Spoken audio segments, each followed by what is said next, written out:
And we are live. Welcome to the Political Orphans. My name is Nico Lagan, and I am your in-house conservative. To my left, Rob Ambrose, our token liberal. Our goal is simple. We want to show you that it's possible for a lefty and a righty to not only get along, but to be able to have a civil conversation when we disagree. Because remember, common sense has no political affiliation. What's going on? What's going on? What's going on? It's Friday. What's going on, brother? Folks, how's I'm how's good, she man. doing? I fucking love the fact that I show up and there's already yeah, got the action people already chatting. going over there. Yeah, and one of our regulars, Wise Guy, is already saying that hi, orphans and fellow humans. I love when you say that. Like, it's like, hello, humans. I'm not from here.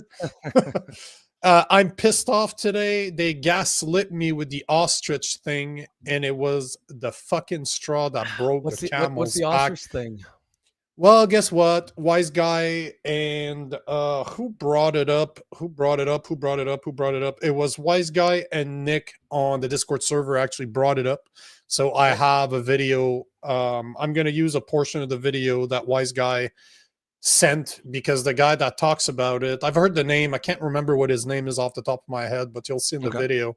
I think him and I are very much alike. I just need to be very fucking careful for YouTube purposes. Because he goes to places that I know it's going.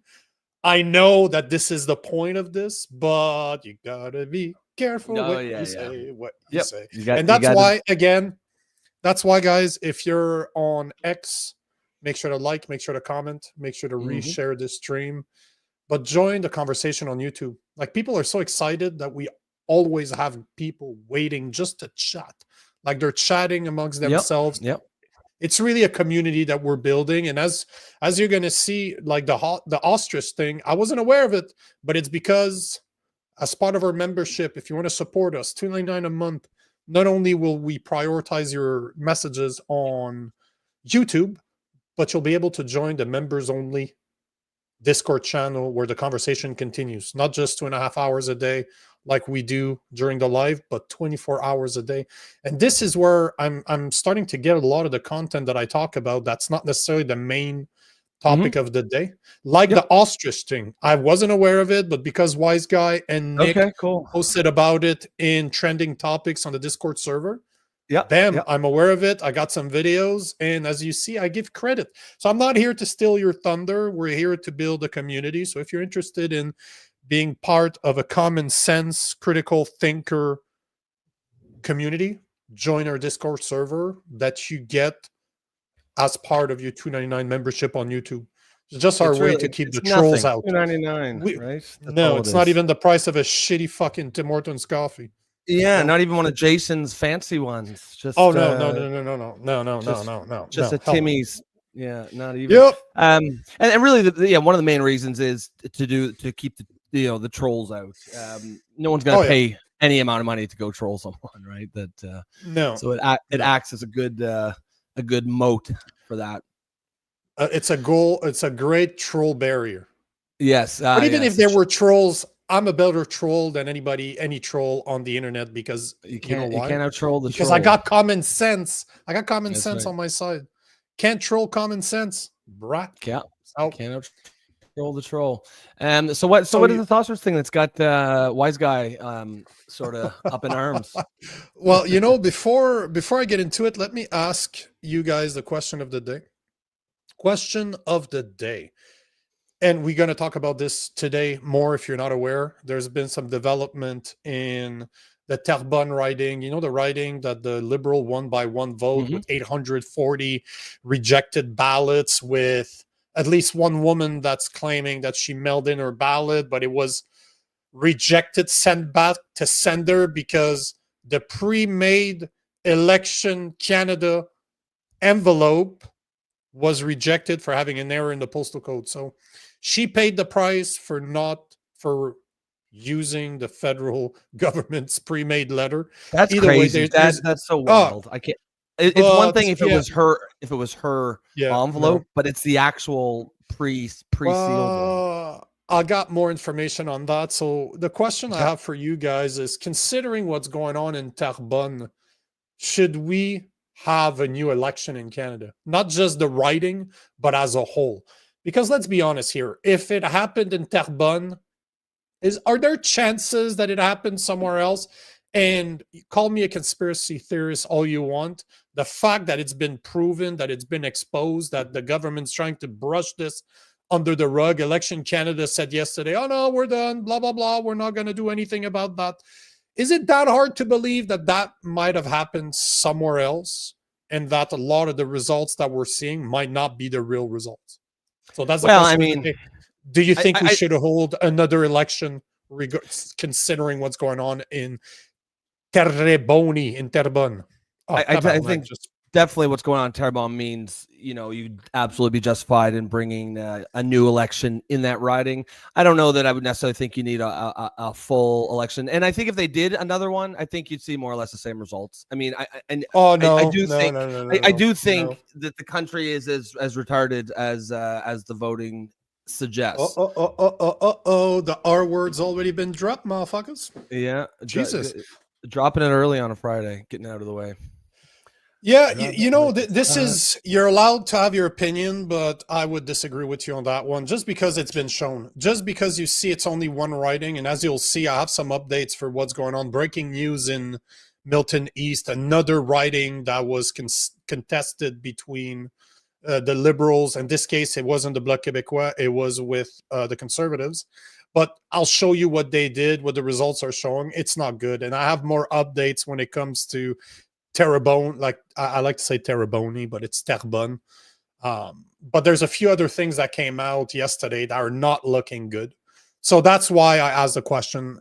Considering what we're seeing. Oh, yeah, it's a reasonable question for sure. Yeah, and I'm just curious to see what people are thinking. And Joe Stradamus is saying that the first step on the road to tyranny is sowing doubt in the integrity of free elections. That's a great point. And that's why it's so important for Elections Canada to do everything they can to remove any doubt, like what we talked about the other day, right? Let's see, if you're going to have all these canceled ballots, why not put them on the website so we can all see them? They have the technology to do that. Wouldn't be hard. Nick is saying they found a new box of unknown ballots in Nunavut yesterday, plus half of the citizens didn't even get to vote. Do you have an article? Do you have something to speak about that? Because if you do, drop it in the Discord. I want to talk about this. I want to show it on the live, because if this is indeed the case, this is fucking bullshit. Tony G, good day to you, sir. Good day, good day. Welcome aboard. Tony, how's it going, brother? All right. I will not show that, but you can read it for yourself. The last Northern Hillbillies comment. There's one job in before he caught on, but he will. One job in before he not job, J-A-B, jab. Oh, one job in. You were skin penetrated before you woke up. That's what he's basically. Yeah. That's what Hillbilly is saying. I am. What did I get? I didn't get any boosters. I got the first one though. Well, that's what he's saying. So yeah. Honestly, it was never political for me. I thought it was stupid that we had to do it, but it. Now, would I do it again? No, I don't think so. Actually, no, not even. Don't think. I definitely wouldn't. But it took government. I don't know. I think they're going to get a little bit of trust. I mean, some people have more trust than others. I had some trust in the government. I never really had any reason. I wasn't really deep into conspiracy theories. I just, I was more or less not really that involved in politics, to be honest, just sort of living my life like a lot of people. That's one of the things that sort of got me interested in it. But yeah, you kind of like we talked about this before. I think when we had Chris on the show, I think you were saying something like, this was a test run, and I can buy that. I do think they're going to find it a little harder if they want to do the same thing. There definitely are people out there whose eyes are open to this kind of thing now that wasn't then. Yeah, and you'll see that's basically. I'm going to be very careful about what I share on the live when it comes to the ostrich thing, because of the reason you just stated there. Okay, what is the ostrich thing? Now I'm really curious. Well, it really depends how much you've been following these things, how much you've been following the avian flu. Oh, okay. Not too much, to be honest. So yeah, but that's the thing. Like most people. Yep. So this is what it's talking about, and we just need to be careful in the way we approach it. But Mhm. if you go to if you do go to the Discord server, I shared my opinion on there as to what it Sure. is, and it pretty much goes in line with what you were just talking about and what I said when Billboard Chris was on the show. Yeah, So, is it in conspiracy theories? Is that where I'm looking? should it be considered? Oh, you mean where it I was just mean shared? on the Discord. I'm just No, looking no, for it's in trending topics. It's in Okay. trending topics. So let's actually, before we get started, put the CTV article in the trending topic on Discord. This is what Nick is saying.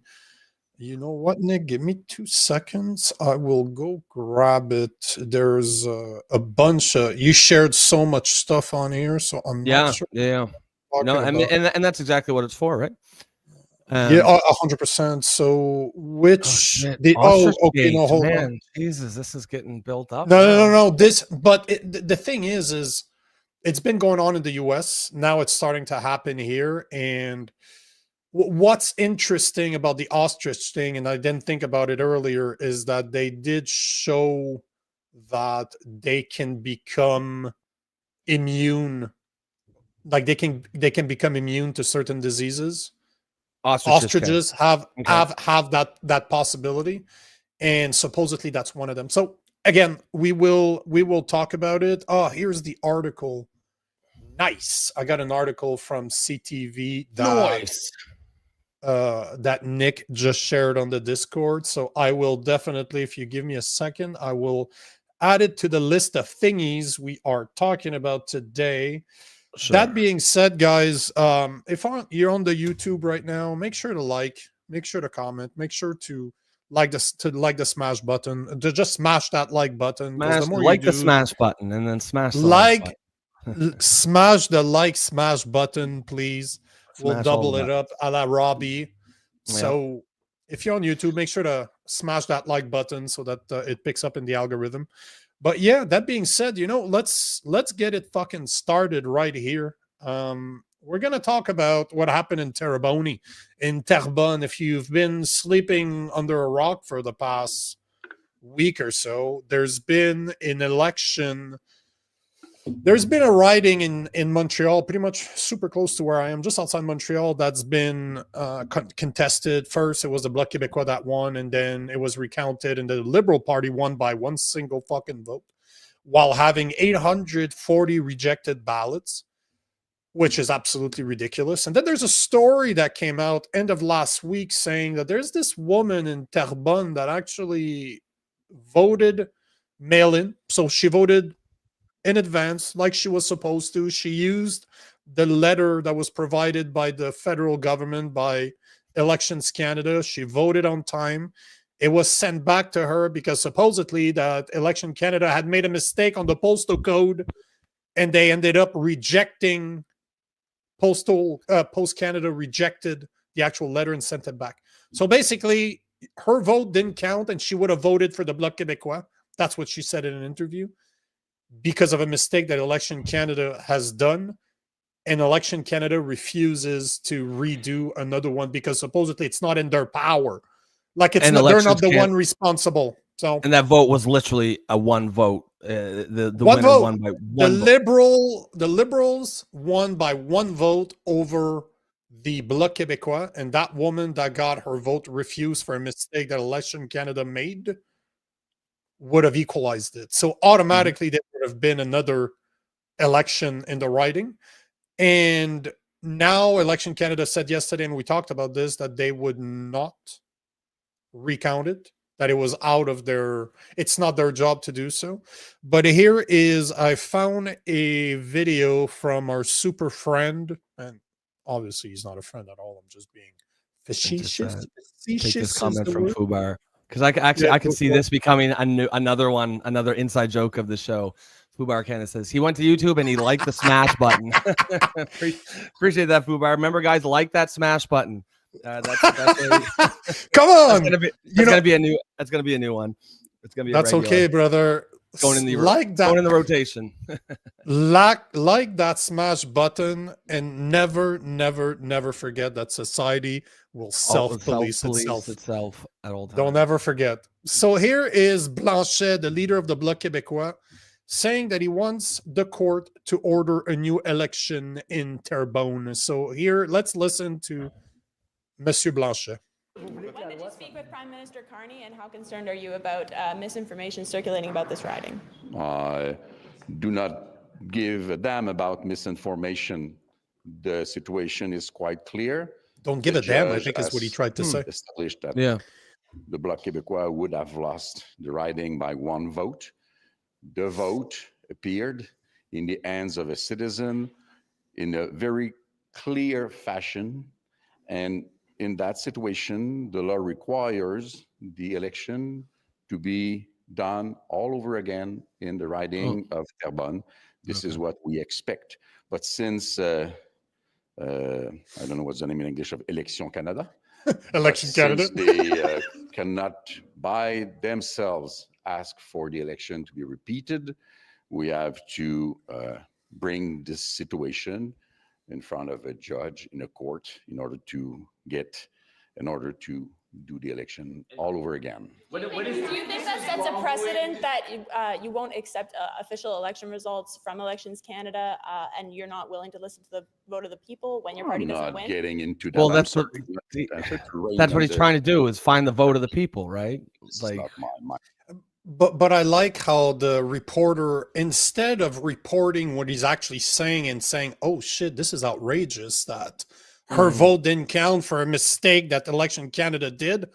Why do you not think that you're presuming that our elections are not democratic anymore? Like, she assumes that the result was perfectly about, and like any question, you know what I mean? Like, what does she say? Are you concerned that you're not obeying the voice of the people? Well, that's what he's trying to find out. He's trying to find out the voice of the people so that he can presumably obey it.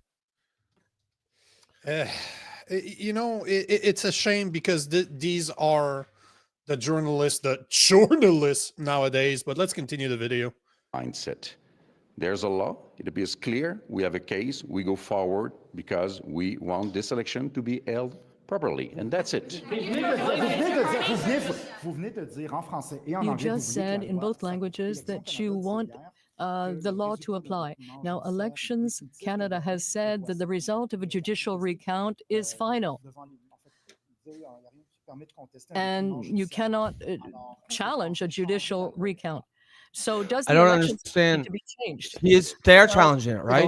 They're going through the courts of the election based on our process, not on the basis of a judicial recount, but on the basis of the fact that one ballot was not counted, which is an irregularity. If Elections Canada says it has no jurisdiction to hold the election again, well, they'll do whatever they want, and we will do what we have to do. I'm not thinking about that for now. I'm putting this in the hands of the justice process, and we will follow that with a great deal of interest, but not. You know, this is the difference between him and I. I would be calling bullshit on that one. Like, he's being very political, like politically correct. But this, obviously, there's a problem going on right now. Obviously, if Election Canada is saying that they will not recount it, yet it's been proven that a vote was discarded because they made a mistake. Like, this is bullshit. How the fuck is that okay? How the fuck does he have to fight for this when it's clearly showing that there's a bias somewhere where the government is washing their hands from democracy? Because does that sound democratic to you? That he has to go to court in order to fight this for a mistake that's been exposed to be Election Canada's mistake? Like, it's insane. It's absolutely fucking insane what's going on. But let's see. I haven't finished the video, but let's do it. Necessarily publicly. What is the legal advice that you've been getting that makes you feel like you have a basis to make this contestation before Superior Court? All I just told you. Have you That's what I said. No, but No, yeah, no, I but will mi- change but- the answer. But my colleague also just said that the law is the law, and it says that the law is there. Why do you think that you have a basis? What do they not understand? They're talking about the judicial recount. They keep saying, the judicial recount it's the law, But he very specifically said it's not the judicial recount that we're challenging. It's the fact that there's another vote. Like, why do they keep going about this? Man, just like what is the problem with it's not like he's going through the court system, right? That's what you're supposed to do. If the judges leave it up to the judges to decide if he has standing to do it or not. I don't understand what the media is doing here. You know exactly what the media is doing. Well, you know exactly what they're doing. Correct. They're trying to show that but it needs to, those conversation needs to be had. We need to stop bullshitting ourselves to say that the media is covering this properly. Because as much as I dislike Blanchet, as much as I dislike the Liberals, I understand what he's doing, and that's what a party leader should be doing. If your candidate lost by one fucking vote, and it's proven that there was a problem in the election where certain votes weren't counted because of a mistake that Election Canada made, and now Election Canada is just washing their hands, it's fucking bullshit. You know that there's a problem. It needs to be addressed. Election Canada is showing that they just don't fucking care to do anything about it. So if they won't do anything about it, guess what? He has a recourse. He's going to go to the court to ask for a re-election in that fucking writing. What is so fucking hard to understand? Why is our media making such a big deal out of it when they should be making a big deal about how Election Canada fucked up? Not the fact that he's trying to do something about their mistakes, the fact that they will not do anything about it and just say, oh, you know what? Not our problem. Why are you not talking about Elections Canada instead of blaming him for trying to do the right thing?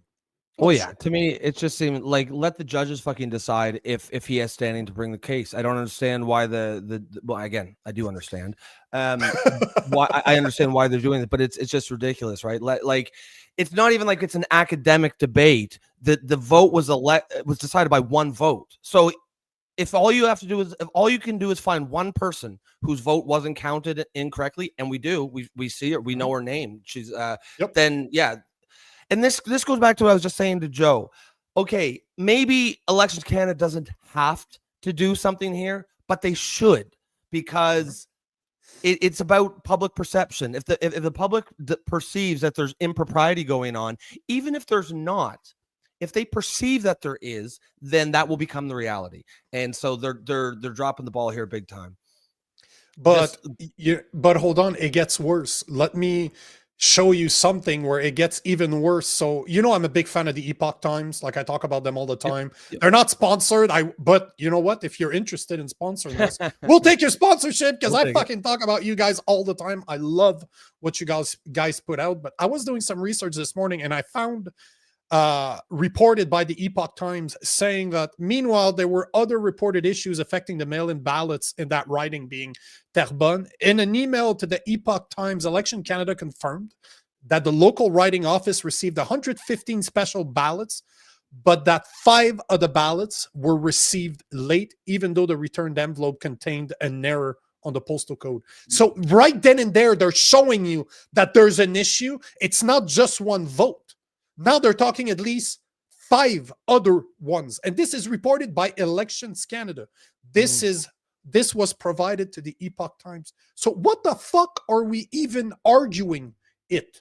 Why are we arguing about this? And it says here, additionally, 16 ballots were not returned to the local office, which included Bussey's vote, which is the woman that we're talking about here, that was returned to her address because of the postal code error. In 9 other cases, the voters who initially requested a special mail-in ballots ended up voting in person instead.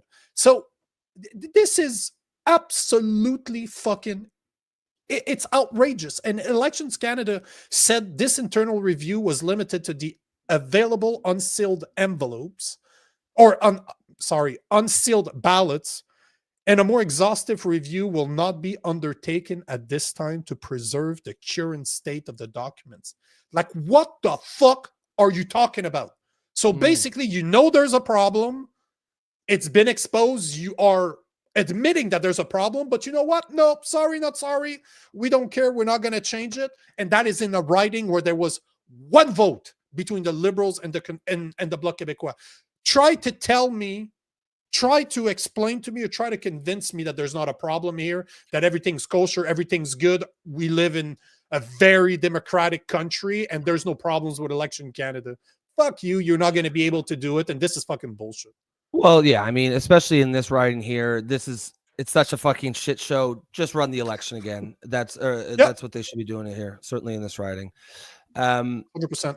And so we'll definitely stay on top of that on that topic, because I'd actually be really interested to see how the court is going to court's going to rule. Believe me, this is the thing that every single time there's an update, just like Alberta, I'll be fucking talking about it, because this drives me absolutely.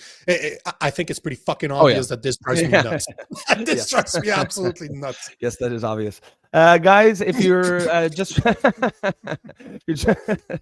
you're joining us for the first time, welcome. Stick almost around. spit my coffee all over the place. Fuck. Throw a comment in. As you can see, this show is based on audience engagement. Well, maybe you can't see it just yet because we actually haven't taken that many comments yet, but we're about to. That is what the show is based on. So throw a comment out there. Say hello. Introduce yourself. Stick around. Agree with us. Disagree with us. Whatever. Just throw a comment out there. If you do want to support us, if you like this show, if you like what we do, you can. The best way to do that is by becoming a member through YouTube. It starts at $2.99 a month, and that will give you priority comments here during the show, and you'll get full access over to the Discord server, which is it's where a lot of the topics and content actually comes from. I mean. It's essentially a crowdsourced show. If you guys want to see something, if you want to see a guest here, if you want to have a topic, throw in the Discord. Even if it's an hour before the show, a lot of times we're during the show. During the show, not the next story, but the one after just got brought up on the Discord. I'm like, I like this. We're gonna talk about it. So live, motherfuckers, live. Yeah. So that is So that's the best way to support us. But great to see you if you are a new face, and of course if you're one of our regulars, always good to see you guys again. Let me take a couple of these comments here. But just take them off, take them all, and then we'll go to the next story after. Yep. We're getting good at this. Just short, sweet, doing just keeping short. We're still 27 minutes in. Yeah. Short and sweet. for us, that's good. But we have 2.5 hours, so exactly right. Our rabbit holes have rabbit holes. Remember, guys, if you're from YouTube, remember to like that smash button and subscribe. I'm just gonna say that every time. Boom. You know what? I'm adding this to the list of T-shirts. The list of slogans. Like the smash button. Fubar. That was good though. That was actually really good, Robbie. Good job. That is fun. Yves needs to fight this to the bitter end. Election Canada Liberals is not neutral. Yeah, it's just if nothing else, just for the perception of fairness, for the perception of that you did your fucking job. I don't like when bureaucracies, maybe you don't have to do. I don't like when they say, hey, we did what was required from us by law. Okay, but now why don't you do what's required for you by just being part of the society? Your entire mission is to upkeep the confidence that people have in the integrity of the elections. And right now that confidence is not high. So don't fucking tell me about what you have to do. Do the bare minimum. Do what you need to do to get people's confidence back up that these elections are actually on the up and up. And even more than that, like, it's not only Election Canada that needs to step it up, but the media needs to step it up. Why are they blaming the guy that's trying to fix the issue instead of blaming the real culprit, which are Election Canada? Like, why is this not front page on every single news outlet out there, and especially CTV, Global, CBC, that likes to take our fucking money, take our taxpayers' money, but they don't report the real news. They question the guy that's telling them there's a problem. Well, yeah, they really went at him hard, and I thought that was pretty stupid. He absolutely has the right to bring this to the courts. And if he doesn't, you know what will happen? The courts will say, get the fuck out, hit the bricks. So why is the media, why are they doing this? I don't understand. Okay, let's next one. Nick says there are 5 more mail-in ballots. Yeah, that's what you were just talking about, Nico. They discarded that were late, but they also. So yeah, this riding is an absolute shit show. I hope they just run it again. Obviously, you know they have they're doing this again out there in Battle Creek, so it can be done. I'm curious to see. I'm just hoping Blanchet is gonna stay on this shit. And yeah, it sounds like he is. It sounds like he is. The fact that it was well, he's kind of a little pit bull, right? Yeah. And he's good. He's he's definitely he's a skilled politician. Just watching him, you can tell that he's not stupid. As much as I disagree with 99% of the shit that comes out of his mouth, I agree with him on that one that he should be fighting this tooth and nail. Just go at it, little bulldog. Go at it. Yeah, exactly. Jason. Hey, Jason. Hello, sir. Good to see you, brother. What's going on? This is Jason just saying hello to the boys. Tony, Nick, Joe's. We draw the finest crowds. Absolutely. This is where the action is, guys. If you're listening to us on X and you can head over to YouTube, because that's where a lot of the comments are. That's where a lot of the action is happening. But if you, sorry, go ahead. I was just going to take the Joe Stradamus. I wish Nico was in the US in 2000. What happened back then. I was already a conspiracy theorist back then. I was just not talking about it.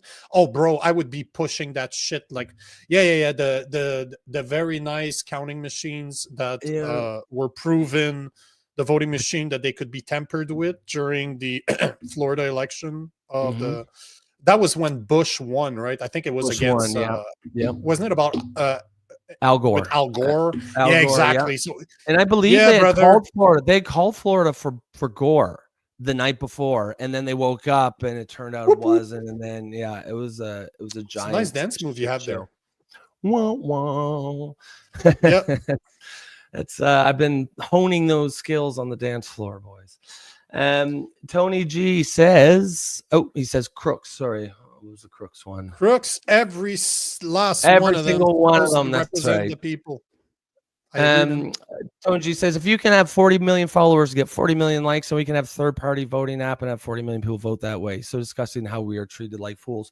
You know, I'm hearing that a lot lately. Yeah, direct democracy, they'll call it. I'm sure there are technological hurdles. There might be some reasons why it can't be done, but I'd like to hear the discussion. I'd like it to be had out in the open. It would be interesting. I think I'm neutral. I don't know enough to have a position, but I'm interested in it.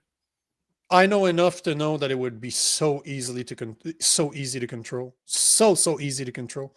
Well, that's fucking easy. And but the thing is in order to vote, you're going to have to be registered. But remember how they said that a lot of the rejected ballots is because you could identify the person that voted on the ballot. That means that in this case, that means that every single fucking ballot would be identified because you would have need to be provide identified. ID.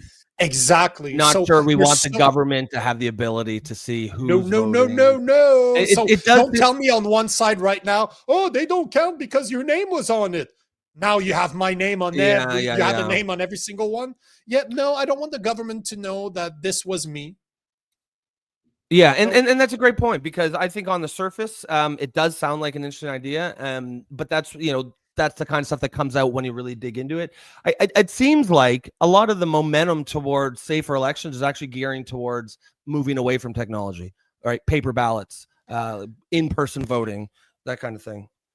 Have you ever seen the movie The Circle with Tom Hanks and Emma Watson?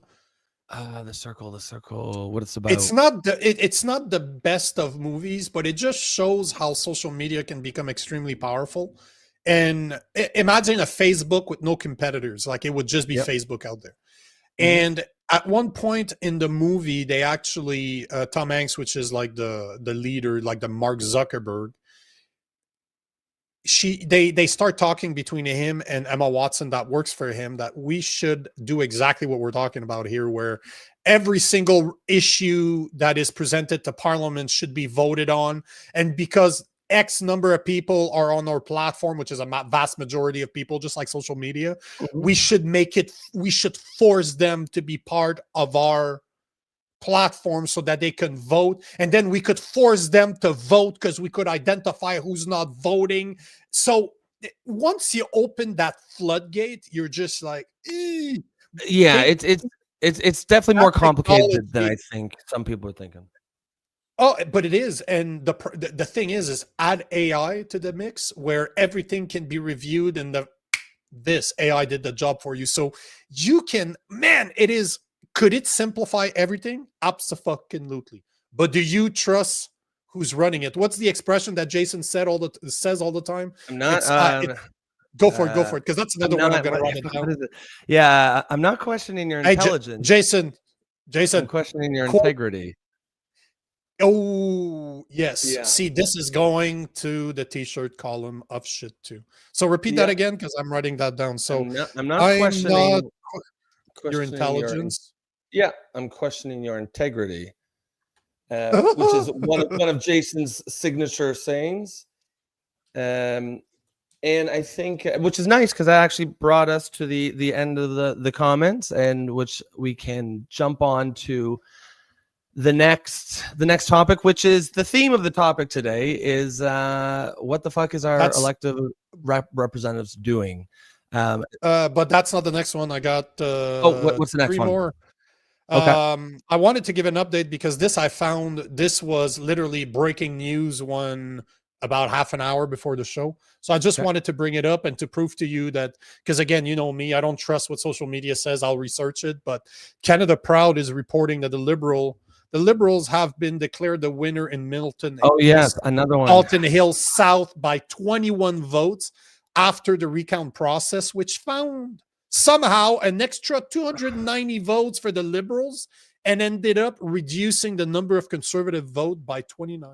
So somehow in a recount, they found another 290 votes and they reduced the Conservative by 29 votes. Guys, like, they're making it so hard to not go down Election the Canada route. Guys, Election Canada's website. This, again, not a conspiracy theory. That's the official Election Canada website where that's on the screen right now. And they're basically showing the difference, right? It's literally, as they said. Was this called for another? Who was this called for first? Or was it? Look at this. Look at the difference. Okay. We're literally talking about 21 votes between the two. 32,178 to 32,157. And if you want to see it in a nicer looking graph, see, it's right here. 21 votes. Bang. That's CBC. That's CBC's website. I really like the job that they did on that one. I guess $1.4 billion give you a lot of money to do nice things. But yeah, so even Election Canada is reporting it as this. But once again, let me point out 328 rejected ballots, and that fucking riding alone that's been decided on 21 votes, and somehow they found 290 votes for the Liberals and ended up reducing the number of Conservative votes by 29. So now we're talking 2 different ridings. Terrebonne, that clearly has 1 vote difference. They found 6 mail-in ballots that were not counted. One of the women, Bossé is her name, said that she would have voted for the Bloc Québécois, which lost by 1 vote. Election Canada's washing their hands where Blanchet needs to contest this in court. And now we have Milton East, another contested riding that ended up being won by 21 votes by the Liberals. Somehow they found 290 new votes during the recount, and they reduced the number of Conservative by 29 while having 328 rejected ballots. Once again, can you really tell me that our elections are correct, that there's not a problem going on here? Like, believe in conspiracy theories or not, tell me that there's not a problem going on here. So, as Nick says here, has any recount not come out on the side of the Liberals? I think there's been 1 out of 5 or 6 or something. So those numbers are a little, yeah, I know what you mean. That's what I mean. That's why I'm saying, like, Jesus Christ, you guys are making it not at all easy to avoid the conspiracy theory route, because it's every single one is coming up Liberal. Like, let's say there's absolutely nothing sketchy going on. If I'm the Liberals, I'm sitting there being like, fuck, please don't let us win anymore. Because every time they win, it's just like, oh, see. But, you know, I like your idea you had a couple days ago. I think that probably the best way to avoid all this shit is if the election victory margin is less than the canceled ballots automatic revote in that riding. Just set aside 100%. a date. Set aside a date, like a month after the election. So May 28th. So everybody knows if it meets that criteria, there's going to be election May 20th. You can have your infrastructure set up. It wouldn't be that much more expensive. It would avoid all of this. It's just again, it's about getting it right and getting the public to trust that the elections are right and are correct and are done fairly. My bad. But to answer that question, yes, if you look here, so the Liberals in Terrebonne was a flip. They held true in Terra Nova. They held true in Milton East by 21. So can you imagine? Terra Nova is, look at this. It's literally 12 votes. 1 vote in Terrebonne, 12 votes in Terra Nova, 21 votes in Milton East. The Conservative flipped it by 77 votes in Windsor.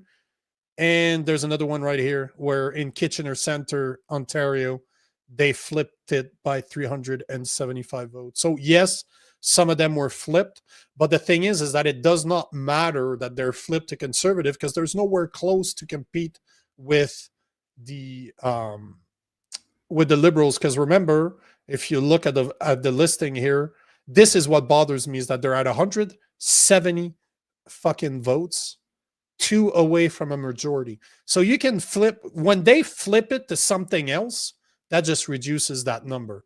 There's nothing the Conservative can do to win. There's nothing the Bloc Québécois can do to win, the NDP or the Green.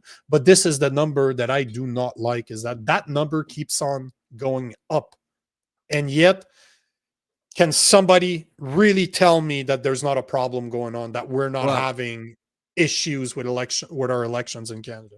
Yeah, and I mean, like, you know, at the end of the day, you got to get it right. That's all we're saying. Just get it right, do it fairly. So if that means you have to rerun the election in many of these ridings, that means that's what you have to do. But you know what? Before you take the questions, let me take something that Nick shared, just to make sure that I piss you off even more. I haven't read this. This came from the Discord server, so thank you, Nick, for talking about this. Oh, yeah, that's what Nick was talking about. So Nunavut election result not validated as ballot box held up in cargo by Blizzard. So there's literally a fucking box of ballots that have not been counted yet. Look at here, right here. NDP incumbent Laurie Edlout won the unofficial result by 77 votes over Liberal candidate name. So now you're fucking telling me that there's a full ballot. How many was it? 3,000 ballots, bro. But there's no. It says here that there's fewer than 100 votes. So you're basically telling me that there's going to be a recount. I'm going to call it right now. There's going to be a fucking recount in Nunavut after they found a box of ballots of 100 in there, because the NDP won by 77 votes. So you know where I'm going with this. So you think it's going to flip to the Liberals? No, of course not. No, man. Of course not. Those votes are not going to be for the Liberals, of course. They're all going to be for the NDP. That's going to be... You know what's going to happen. That's going to be so bad. You know exactly what's going to happen. It's fucking bullshit. Yeah, let's keep an eye on that, because that's awfully coincidental. A Blizzard. Yeah. Hey, grab a box of those Blizzard ballots out back. Okay, sure. Yeah, we need more. We need more Blizzard boxes. We need more Blizzard boxes in Europe, or Nunavut. But you know what's bullshit is that will count, right? That's no problem. They will count, because obviously, the Liberals are going to end up but in Terrebonne, no, we can't do that. We couldn't have the Liberals lose this riding again. Like, no, it's fucking bullshit. So they need 2 more. They need 2 more to win a majority. How much you want to bet that Nunavut's going to become one, and then they're going to find something else somewhere else? Which one did I say? Like, there was a couple of ones, like there was 2 ones that were flipped by the Conservative. Let's see that. Let's keep an eye on those ones too. It was Windsor, and there was another riding, but how much you want to bet that somehow, magically, there's going to be, they can't call it Blizzard ballots, but they could call it something else. They're going to find Blizzard ballots in, somehow Election Canada sent all those ballots Yeah. to Nunavut. They were stuck in the Yeah. blizzard with the other ones, but we brought them back, and let's recount them because it wouldn't be fair, because every vote matters. Yeah, except long for as that, they're for except the for that Liberals. woman who we know her first and last name, who said, "Guys, you didn't count my vote. Her vote doesn't matter. Fuck her." Nope. Yep. So Robin, this is a great point. She says, "I don't get how razor thin this election is, and the Liberals are only 2 to 3 seats away from a majority. Absolutely fucking crazy." Yeah, it doesn't seem right? Like the actual, like, the popular vote's quite close. All these seats are so close. It doesn't seem like it should add up to a large. As of right now, worst case scenario for the Liberals is the biggest minority government ever. That's the worst case scenario, and they may still get a majority. So yeah, the math ain't mathin'. No, the math works. No, but the math works. I understand it works that, within the way the system's set up. It's just the system set up incorrectly. But that is exactly correct, because if you look at man, I've used this webpage so much. So if you look at the Liberals, they won 8.5 million votes. Let's call it 8.6, which represents 44% of the votes. The Conservative won at they had 1.1 million, which is about 41%. So it's literally 3% of the votes. But look at the map, right? It's all about so this, obviously there's not a lot of ridings in here. There's not a lot of ridings, and this is what's important, right? If you look at, do they show the amount of ridings somewhere that they won? Yeah, I don't think that they show. Oh, yeah. Well, technically it's 170 ridings versus 143. But if you look at the map, does it really, it looks like it represents the split, right? But you consider that this is literally one fucking riding. Like, how many riding? This is literally one riding. This is that whole thing. This is all one riding. Yukon is one riding. Northwest Territory is one riding. In here, that whole fucking thing in Saskatchewan, that's just one fucking riding. This is just one riding. So do you know what I mean? But if you look, like, tighten up, those are all different ridings. Like, there's so many fucking ridings in cities, and this is where the problem is that they get to be elected in very, very small areas because of the density of the people, and there's normally more ridings in those areas. The same thing happens in the US, right? If you look at the map of the last election, it's literally red everywhere, like the Republicans won, but then you start seeing it's all the little patches where all the cities are. All those people are, all those mass amount of people are voting for more liberal or more Democrat, right? Yeah, Like more yeah. Democrat candidates. So, And I mean, the system yeah, like, is the way it's supposed to work, and there's a good reason why. If you look at the amount of immigration that's coming in, they all go to those ridings, right? I don't know if you never noticed that, but they always bring them up in more popular ridings, and then they have to split the ridings or put them together like they did to Pierre Poilievre. It's very fucking interesting. But forget all of this. Just look at what happened in Terrebonne and tell me there's not a problem. Like, let's keep it to the common denominator. Like, let's play devil's advocate. Tell me there's not a problem here. well, yeah, I mean, certainly in Terrebonne there is there's no doubt about that. So you get that one right. Get all the ones right that especially the ones where where you've got these canceled ballots, and the number of them is more than the margin of victory. To me, it should be automatic re-election. 100%. And don't even not automatic recount, because then you just run into the same issue. Fucking automatic re-election in that riding. Amen, brother. I couldn't agree with you more. Yeah, don't play with your microphones. It's not a penis. Leave it alone. Yeah, we can't hear you anymore. Yeah, it's because I've muted myself until I can fix it. All right, there we go. So all right. now, So do you want? There's one more, and that's the one you were asking about earlier, which I'm gonna do my best to be careful about this, because this is the is this Ostrich Gate? Yeah, I want to know about this.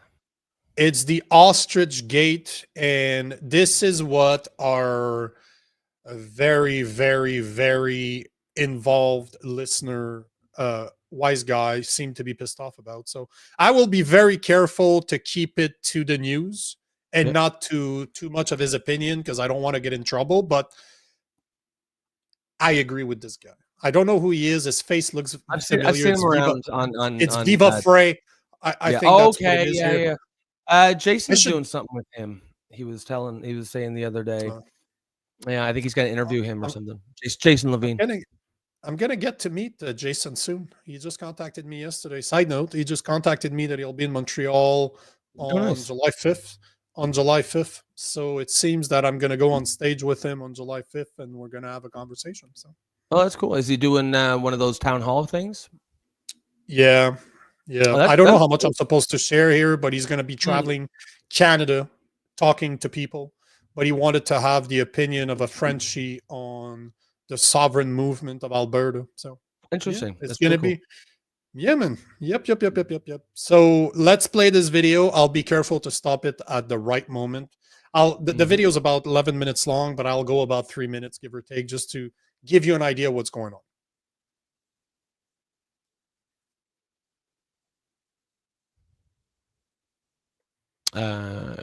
Can't hear him. You can hear this? No, can't hear him. Hold on, that's fine. I will remove and stop and reshare. Share screen. Maybe my sound for some reason wasn't enabled. Now let me know. Let me know if you can hear him. Quote, devastated. After Yes. federal rules, cull of nearly 400 birds can proceed. Farm suffered avian flu outbreak. When, you scumbag pieces of shit at the CBC? When? But owners have argued they don't know wider risk. When did they have the avian flu outbreak? How big of an outbreak was it? Months ago? A couple of dozen at best? Yeah, I mean, that's Devastated relevant by the information. ruling that upholds an order Yeah, to those have nearly data. 400 bird flock killed due to the detection of the avian flu. When, CBC? When was it detected? And hopes to continue the fight the case in court. The order to have the birds killed has attracted the attention of hundreds of supporters who have made monetary donations to the farm's legal fund and held rallies in favor of saving the ostriches. The owners of Universal Ostrich in Edgewood, southeastern BC, argue the birds have survived the outbreak, are happy and healthy, and could provide valuable insight into fighting the disease. Though federal court justice Russell Zinn wrote, "It's considerable sympathy, yada, yada, yada," he found that the CFIA ordered the cull after following proper procedure and its mandate to attempt to stop the spread of the deadly virus. 2 months ago, we read the decision yesterday. Avian influenza is a virus capable of causing serious harm to both animals and humans. So we better kill the animals. Whatever, skip that. In a post to its Facebook page, Save Our Ostriches, the farm says it's absolutely devastated by the ruling, which includes an order to pay $15,000 to cover the government's legal costs. Why would they have They're to pay taking for the that? private citizens' money, ridiculous. ordering them to pay for the government's legal costs, which are taxpayer paid in the first place. Oh, but they're going to be saving the taxpayers from this frivolous contestation of having their animals slaughtered. So they're going to, in addition to killing their animals, make them pay for the legal fees resulting from contesting having their animals murdered. You want to talk about adding insult to injury? I don't even know if this is adding injury to insult. No, this is worse. This is adding injury to whatever. Heartbroken. Katie Pasigny, whose mother is co-owner of the farm, says they plan to fight this legally as far as we can go. She told the Canadian press they are inviting supporters to come to the farm and show, quote, kindness, peacefulness, and love in protest of the cull. They're not going to make it public topic because they don't want everyone to know we have thousands of people behind us, she said. CBC News has reached out to the CFIA. Hey, CBC News, when did they have the outbreak? The cull was first ordered December 2024. Sorry, I should be fair. December 31, 2024. So January 2025. January to February, March, April, May. 4 months ago. It's January, February, March, April, 4.5 months ago. It's an emergency. Got to kill them now because they tested positive for avian flu 5 freaking months ago. The lawyer for Ostrich Farm argued they failed in its mandate to fully investigate, yada, yada. They failed because they're a bunch of animals looking for an excuse to slaughter, to terrorize, to usurp private property ownership rights in the name of the greater good. This is where I need to stop it, because as much as I agree where he's going with this is why his video is not on YouTube. This is why his video is on, what was it? BitChute, which similar to a Rumble type of deal. They're not getting, you don't get in trouble for that type of stuff. But yeah, so basically they want to slaughter 400 ostriches because they would have tested, some of them would have tested positive for avian flu back in December. Yet, just so you guys know, we're May 16, so almost 5 months ago, and they're still alive. So this I've been talking about on my Instagram because I know how to wrap it in a way where I don't get in trouble. But This is fucking bullshit. Like, this is absolute bullshit. This is the perfect excuse to rerun the test they ran in 2020. This is all I'm going to say. This should explain my view on the subject, and I'm going to leave it at that. Yeah. I mean, could be. But I think honestly, I don't even have an opinion on this. I like, I'm just hearing about it now. I'd have to. What he says sounds reasonable to me. I mean, if you're talking about these birds have been tested 4 or 5 months ago, that means clearly that there's no urgency here. What like, I don't even really understand what are the forces at work here? Why are they saying they're doing the cull? What is the official reason? Because this can be passed on to humans. Remember what happened in the US? I think they slaughtered like 4,000 or 400,000 chickens. This is where it started, that whole, we don't have any eggs anymore. This was similar to that. The price of eggs and all that nonsense. Yeah, some of them tested positive for avian flu, so they killed everything that was in touch with those chickens. Mm-hmm. So we're talking about a similar thing here, that some animals that humans might eat the flesh of the animal directly, or the eggs that they produce, were in touch with, were what's the term, maybe exposed to avian flu, and now they need to remove everything. They need to kill everything because some of them might have, and yet they seem to be okay. Like, nowhere does it talk about those ostriches being sick, dying, or anything. So they're using that in a good way to scare people into believing, into thinking that this can be passed down through the food, is basically where they're going with this. Well, can it? What do we know about this? Okay. Well, technically, of course it could. Like, if you're eating sick animals, obviously you can get sick too, right? But at the same time, is it really that big of a problem? Is it cured? Because I had found, and it's a shame I completely forgot to look into it, but there was a research that was done showing that ostriches can actually develop immunity against the avian flu because of the type of genetics that they have. So technically, it's possible that it's not a problem. It's like, chicken pox.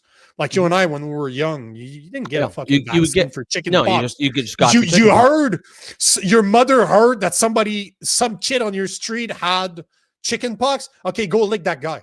Like, you'd have chicken pox party where, like, can you kiss him? Can you lick him? Can you drink in the same glass? Like, I want to make sure you get it. Like, this was what we did. And guess what? Once you had it, you would build immunity and you'd be immune for the rest of your life. What's to say that's not what's happening to the ostriches? And that's what the research I have found was kind of saying. It's just I don't have it in front of me, so I won't see it. But I mean, that's what my issue with the calls. I don't even see it as I understand the angle of the conspiracy theorists, but for me, it just seems like bad policy. Like, wouldn't it be better to get them to have some herd immunity? Of course, you'll kill actual sick animals, but don't kill a bunch of them, because now there's no immunity whatsoever. And then it seems like you're setting yourself up for an outbreak among this. Isn't it better just to let it spread, kill the ones that actually get sick, but the ones that survive and are healthy again, don't kill them. That's ridiculous, right? Now they've got immunity. That's how immunity works. So May 15th, so that was yesterday, BC district wants avian flu tested on ostriches facing call. So if you look there, right here, the owner of the farm said the birds have developed herd immunity to avian flu since the outbreak was detected last year, and that the live ostriches are valuable for research. And this is what I was talking about. So basically, the owner of those ostriches is saying that they're not sick anymore, that they've developed immunity to avian flu, and they should be researched on. We should want to understand how that happened. Like, to me, conspiracy theory or not, is that not just fucking common sense? If we develop immunity by being exposed to chicken pox, by being exposed to measles, by being exposed to certain viruses that won't kill you necessarily if you're healthy, but you can prevent it by having immunity. Why the fuck are we not looking at this and say, you know what? Okay, sure, those birds might have got sick temporarily, but they're okay now. What's the problem? Did they fight it off? Great. Those are probably the bird. Now you breed those birds, right? They probably have some sort of natural immunity. That's how it works. But that's my point. Like 40 years ago, we did not want to avoid pain because pain was bad. There's certain pains that's acceptable. Yeah, if you're telling me that, like my son, he's not gonna get the whoop whoop. Fuck that shit. That dude is not getting inserted anything. But if I hear that somebody has a measles or somebody has chicken pox that have viruses that there used to be measles parties. There used to be chicken pox parties for people to catch it because we knew, you know what, you'll be sick for a few days, but then you're good. What the fuck's the problem? Like we're so scared of everything. Like we cannot get injured. We cannot get sick. Nothing bad can happen to us. We're so scared. We live in our little boxes and everything is so scary. Yeah, that's no way to live a life. That's no way to go through life. And if you want to reduce your risk to absolutely zero, yeah, you could stay in bed and never leave your bed. But that's not life, right? That's not living. Life is risk. You have to accept it. I agree. Like, just as a society, we're so fucking soft these days. There's a reason why, natural immunity, like natural immunity is always preferable if you, if you can get it. And again, here it is. Yeah. Fubar here says, Dr. Malone did a Substack about this bird flu some months ago. You can find on his fucking Substack. Love Dr. Malone. YouTube, don't believe me. I hate Dr. Malone. No, I fucking love Dr. Malone. No, I hate Dr. Malone. No, I love Dr. Malone. Malone is awesome. He's one of those doctors, if I'm not mistaken, he's the one that worked on the mRNA technology from the get-go. He is one of the scientists that worked on it and has been talking against it ever since. Like, be very careful what you mention. You cannot have that guy on this show on YouTube, or else there's going to be people knocking at our doors like, how dare you talk to this guy? But that guy's awesome. That guy is somebody that I've been trying to have on my other show for a while now. But Dr. Malone was on stage. He was on stage not too long ago. I think he has a position somehow in the government right now. I think he's working with the Trump administration. I'm just going to make sure right now I'm not full of shit. But yes, he's been talking about this for a while. Yeah. Sasquatch says, running late. Just got out of a conference call. Hello, everyone. Hey, Sasquatch, what's going on, brother? Appreciate you. Hey, Sasquatch, by the way, bro, because he contacted me we were talking on the Discord server, like private messages yesterday. And I got your number, bro. I will give you a call because he wants to be part of this show more. So we'll figure, I would like for you and I to speak to him, but just to say, Sasquatch, I didn't forget you. Yeah, cool. That sounds good. You want to move on to the next topic? Yeah, of course. Unless hold on. No, there's one right here. Gary Barrett. What's going on, bro? Don't remember ever seeing your name before. No, I think Gary's been here. Gary's been here. Welcome. I remember the Ronald. Make sure to like that smash button. Make sure the smash button. I love it. Gary Barrett. Oh yeah, I remember that McDonald throwing up that Ronald McDonald. Yeah, I remember. So Gary Barrett is saying a decent breeding couple could fetch anything between $1,000 to $2,000, sometimes more. Should you just want ostriches on your farm, you could buy them for $80 to $200. To farm them, you need a minimum of 2, obviously. But can you imagine that guy had 400? So basically, you're talking about making 40 to 80 grand. That's about what they would. And then making him pay you 15 grand to do it. Yeah. So Gary, that's fucked, man. That is really fucked. Sylvie, what's going on? What's going on, Sylvie? Sylvie, how's it going? She says, you can take that. Sylvie's saying they're doing some research through their eggs in collaboration with doctors in Japan. The birds are not used for consumption.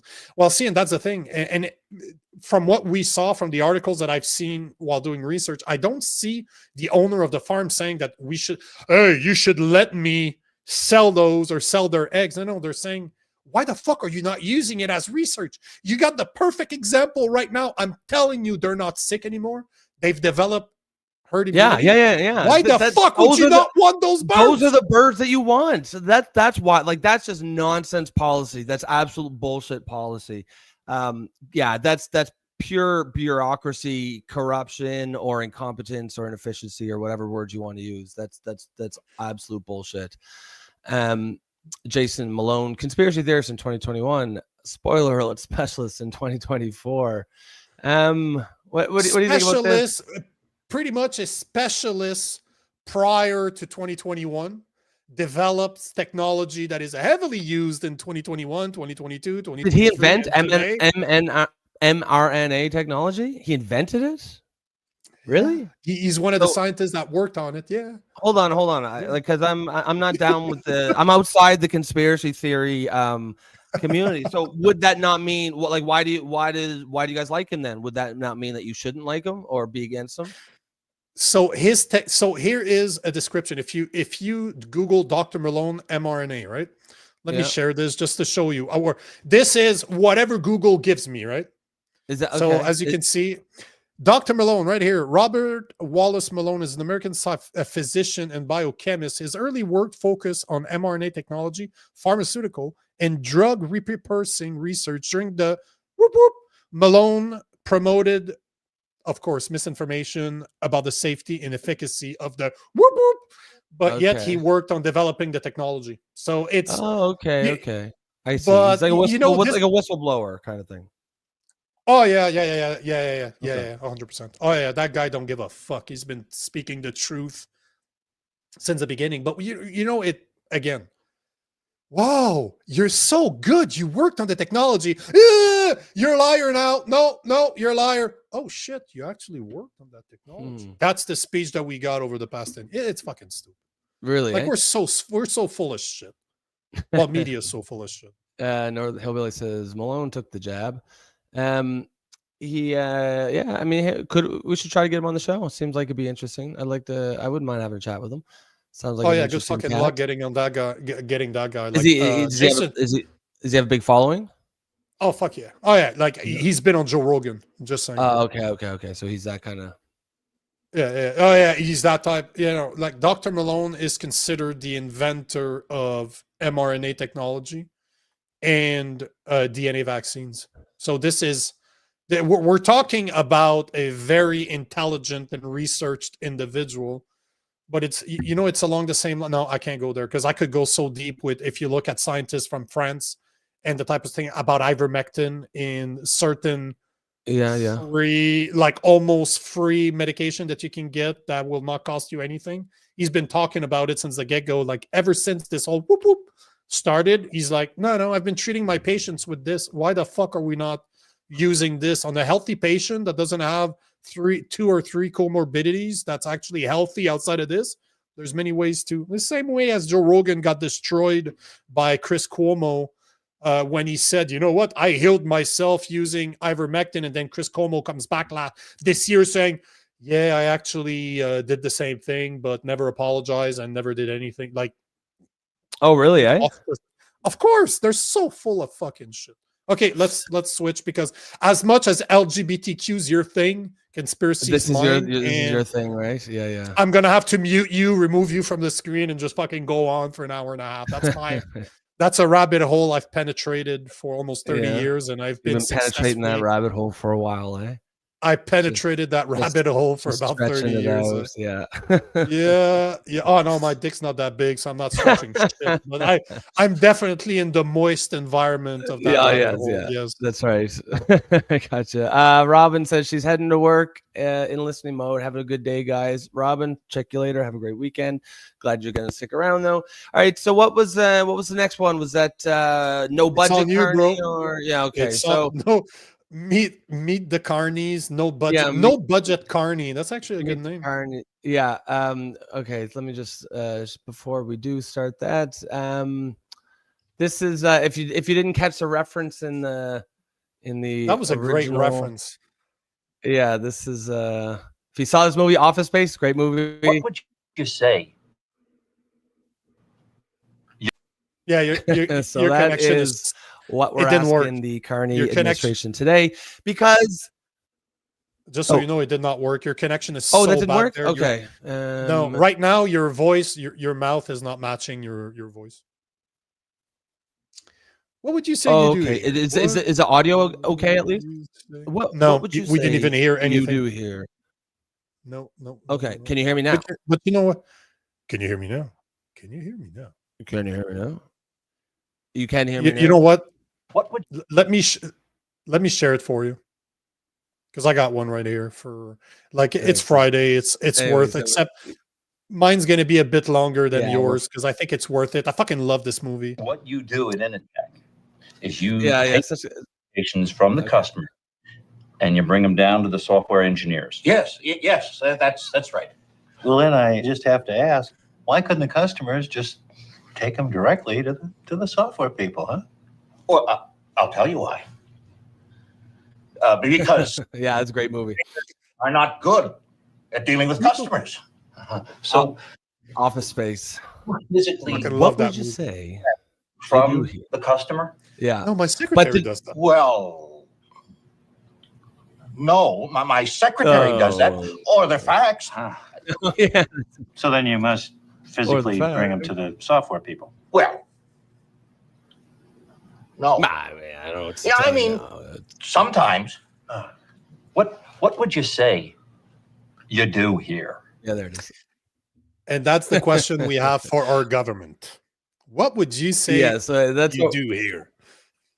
Because it seems like one of the main things that the government is really two of the main jobs as government is pass laws through parliament and maybe put a budget out there. And it seems like they're not going to do either of those things. So I guess the first thing we'll start with the budget part. I'm just going to, so this is actually a really good clip. And the reason I want to play it here is because it just shows that bald guy for CBC, he's starting to get that reputation in my opinion.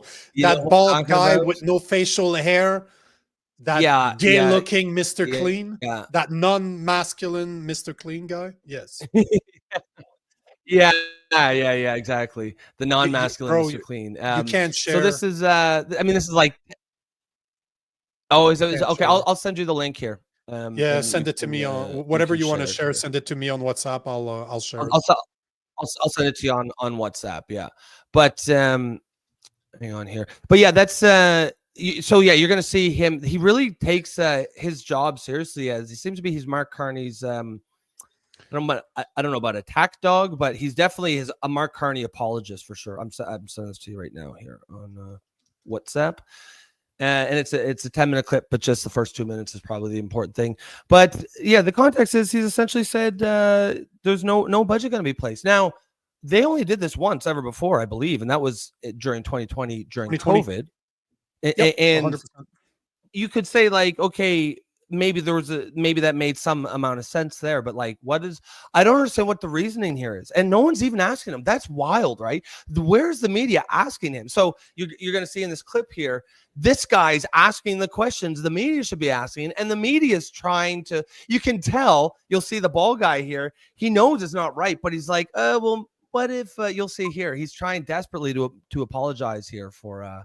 Your leader in your party has criticized the lack of a budget, saying it amounts to a lack of a plan. We do have a clear sense, I think, of the immediate priorities of the government. So is it really a lack of a plan? And what's your sense? Well, David, first, it would be highly unusual for a government to miss a budget. You'll recall probably in the last 20 years, COVID being the only time when the government was unable to deliver a budget, and perhaps rightfully so in the moment. But we just had an election campaign where the Prime Minister and his surrogates were saying that it was the Liberals who had a plan. I think the Prime Minister said a plan beats no plan any day, referring back to a Churchill quote. And yet here we are, it's ready for prime time. Where is it? And what can Canadians expect with respect to this moment in time, which the Prime Minister also referred to as a crisis? Right. And not even 1 week ago, the Bank of Canada was ringing the alarm bells in a very rare but sobering press conference where it said, the economic, situation is very uncertain going forward. So I think Canadians deserve to know the financial health of the government and see what proposals the Prime Minister intends to bring forward. We will have gone almost a year and a half by the time budgetary legislation comes forward in the fall if the government keeps to the timeline it's recently suggested. Right. So Canadians need to know an update on the financial health of the government. You can do that without a budget, right? They could give us a fiscal statement, an economic statement in the month that Parliament's. Yeah, here he's going to try. They don't seem to even be doing that. I mean, would you accept a situation where you would get an updated set of numbers and then more of a budget style document in the fall? Budget style, constraint. What if Kearney wrote on the back of a napkin a couple numbers? Would that be okay? Like, buddy, let's do a fucking budget. That's your job. Would have elements in it that would perhaps also appear in a budget that is normal. So yes, absolutely. I think the government has a point to make there. But I would say, again, they ran an election suggesting that they had a plan ready to go. Exactly. The Department of Finance is filled with incredibly capable people who will have been working on a budget starting well before January, and then including the promises that the party made during the election. So my suspicion is that there is a budget basically ready to go. The question is, why is the Prime Minister deciding to not bring it forward now? That's probably a good spot to stop it there. Before you go on your rant, I want to show you something that Robin posted on the Discord server, and then you go on your rant. But check this out. And is it maybe, just maybe, why the reason the Liberals don't want to actually table a budget? Because Canada's tariff response 2025-2026, we're talking about 20,000. Increase penalties and fines 750 in 2026, and 6,000 savings from increased government productivity. So maybe, just maybe, is it possible that you were counting 20 billions in revenue for the tariffs on your platform for 25-26, but now it's gone? Is that why you don't want to table a budget? Because remember, guys, they approved somehow without going through the House of Commons $33 billion to be spent however the fucking Carney wanted it to be spent. Maybe. Is it possible that maybe this is why they don't want a budget? I'm just saying, maybe. and yeah, exactly, right. And so that certainly has to be a factor, because all of a sudden $20 billion is no longer there. That's gonna, if you have a budget already prepared, that's gonna be throw it completely out of whack. And there's another interesting aspect. I'm gonna send you another link here. That's another it's like a 3-minute clip that this guy brings up an interesting point too. If you remember correctly, most budgets are confidence votes. They come with a vote of no confidence, and that means that if he puts a budget forward, he's going to have to submit to a vote of confidence, which they're always dangerous for the government, right? That is a potential where the government can fall. Now, it's a strong minority he has, but it just seems to go against everything that Carney's supposed to be doing, right? Because it's all, his whole thing is competence, financial genius, economic, this and that. Got a plan, right? Got a great plan. Where's your fucking plan? You don't even have a budget. This is not a, I didn't think this was a thing. I didn't think you could not put a budget out. And where is the media on this? What, you've got the media there being like, he didn't even buy his own shit, right? He said, what if they had some sort of, just some paper with some numbers? And then he even said, to be honest, they're not even doing that. You know what I mean? Like, he's not even buying his own explanation to try to be an apologist for Carney. It's where's the budget? In the back pocket of Donald Trump, maybe, like in the same pocket as I am gonna stand up to Trump. Elbows up, bitches, elbows up. So that's the video you wanted to show, right? Yeah, and I didn't even get to see the whole thing, but it looked like it was pretty good. Just go to wherever you think it'll. Yep. That's right. I want to ask you explicitly, will there be an actual... This is, okay, so just so you guys know, this is the new this is the same woman. finance minister. No. But the guy that she's talking to is the new finance minister. Oh, perfect. Cool. This is Guillaume. I cannot remember. Hold on, I have it somewhere. But this, if I'm not mistaken, is that fucking Gilbo or no? That's not. No, Gilbo is the other twat. Gilbo Gaggins.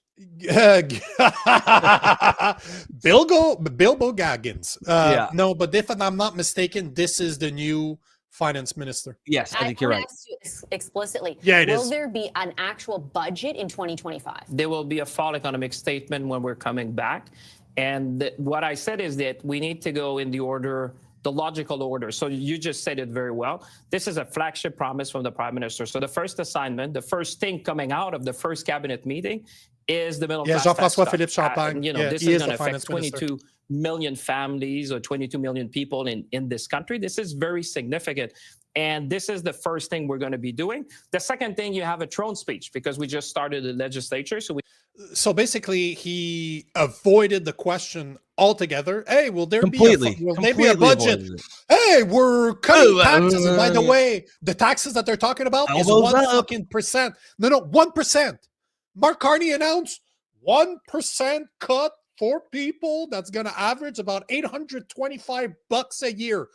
Ooh, $825. Yay. Fuck yeah. So it's not completely avoided the question, and now he's going to talk about the speech from the throne. Who the fuck cares? What the fuck does that have to do with the fucking budget? Yeah, exactly. That's what people are interested in, the budget. Yeah, go ahead, keep playing it. And when we're coming back in the fall, there'll be a substantive fall economic statement where we're going to take into account of what has happened and provide clarity, transparency to Canadian. And I've said it again when I was doing that. I want to be prudent. I want to provide stability, predictability. And you would agree with me, we live in a very, unpredictable world in terms of the macroeconomic picture we're having. Next week, I'm going to be hosting the G7 finance minister with the central bank governors. We're going to try to look into that a bit. So by then, we'll have a better understanding of these macro trends that could have an impact on the Canadian economy. But in the meantime, we're going to do what matters to Canadians, reduce their taxes, have the throne speech, and then when we're back, we'll have the fall economic statement. Are you sure there I got to say, man, they did a terrible job with his microphone placement. Can you hear it rub against his tie? Like, oh, yeah, CTV News, your word... so much money, and yet you couldn't fucking install a microphone properly. Is it because he's too short? Is it because the Shire, our little Shire friends are too small for the microphones? Like, are you fucking kidding me? Can you not even place a microphone properly?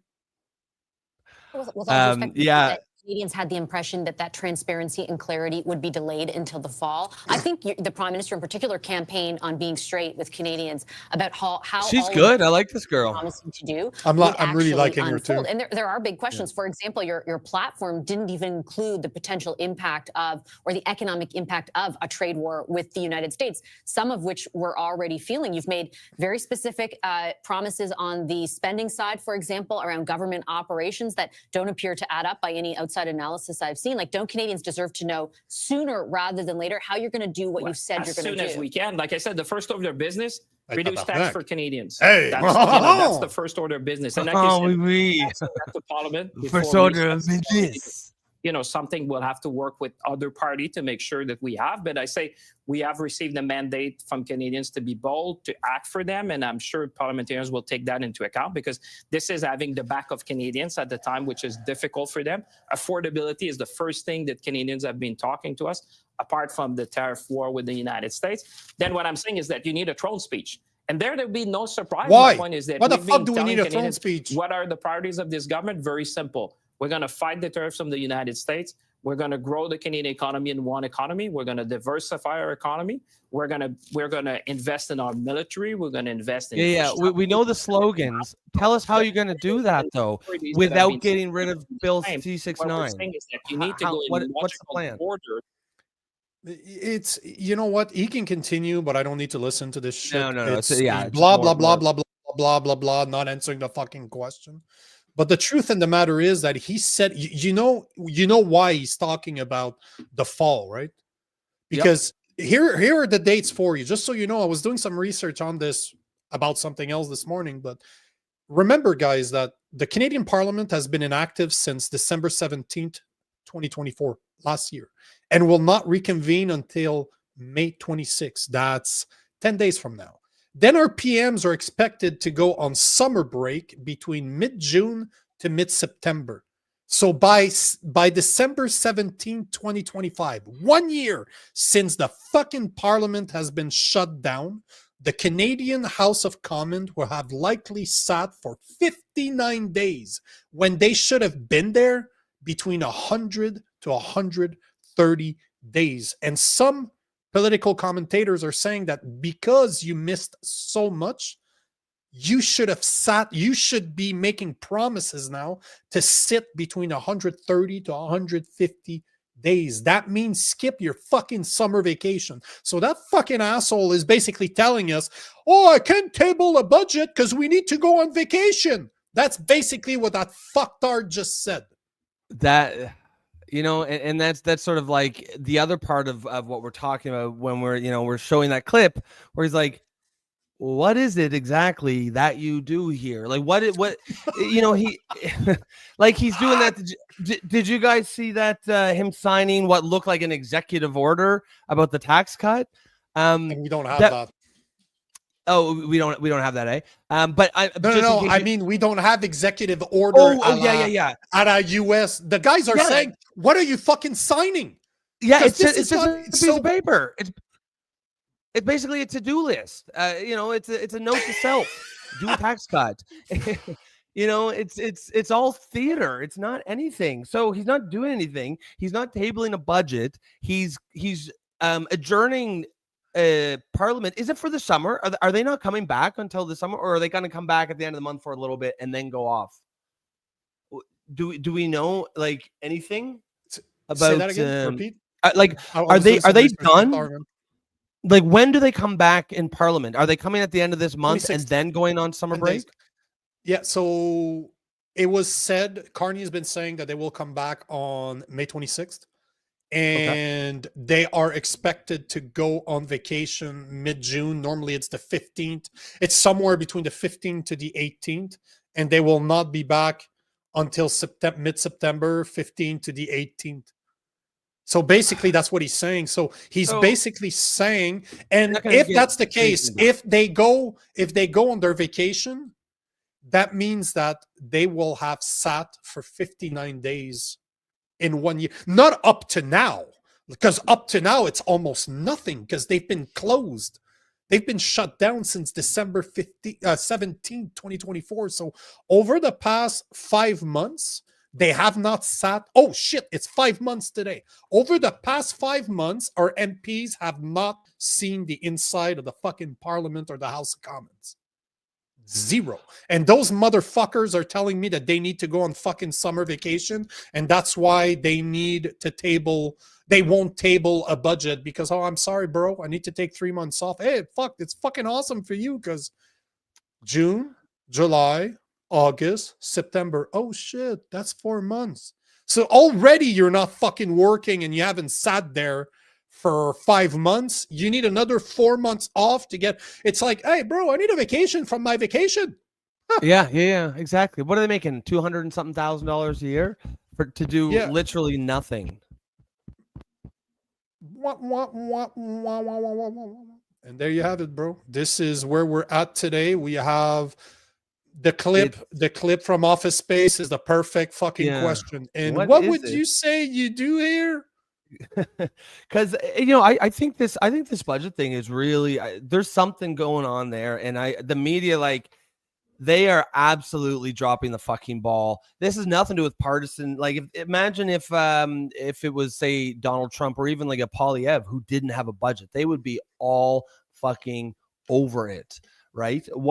Because there's some very real questions about accountability, about a plan. What do you try? There's a reason that he's not doing this, especially because he is a meticulous guy, right?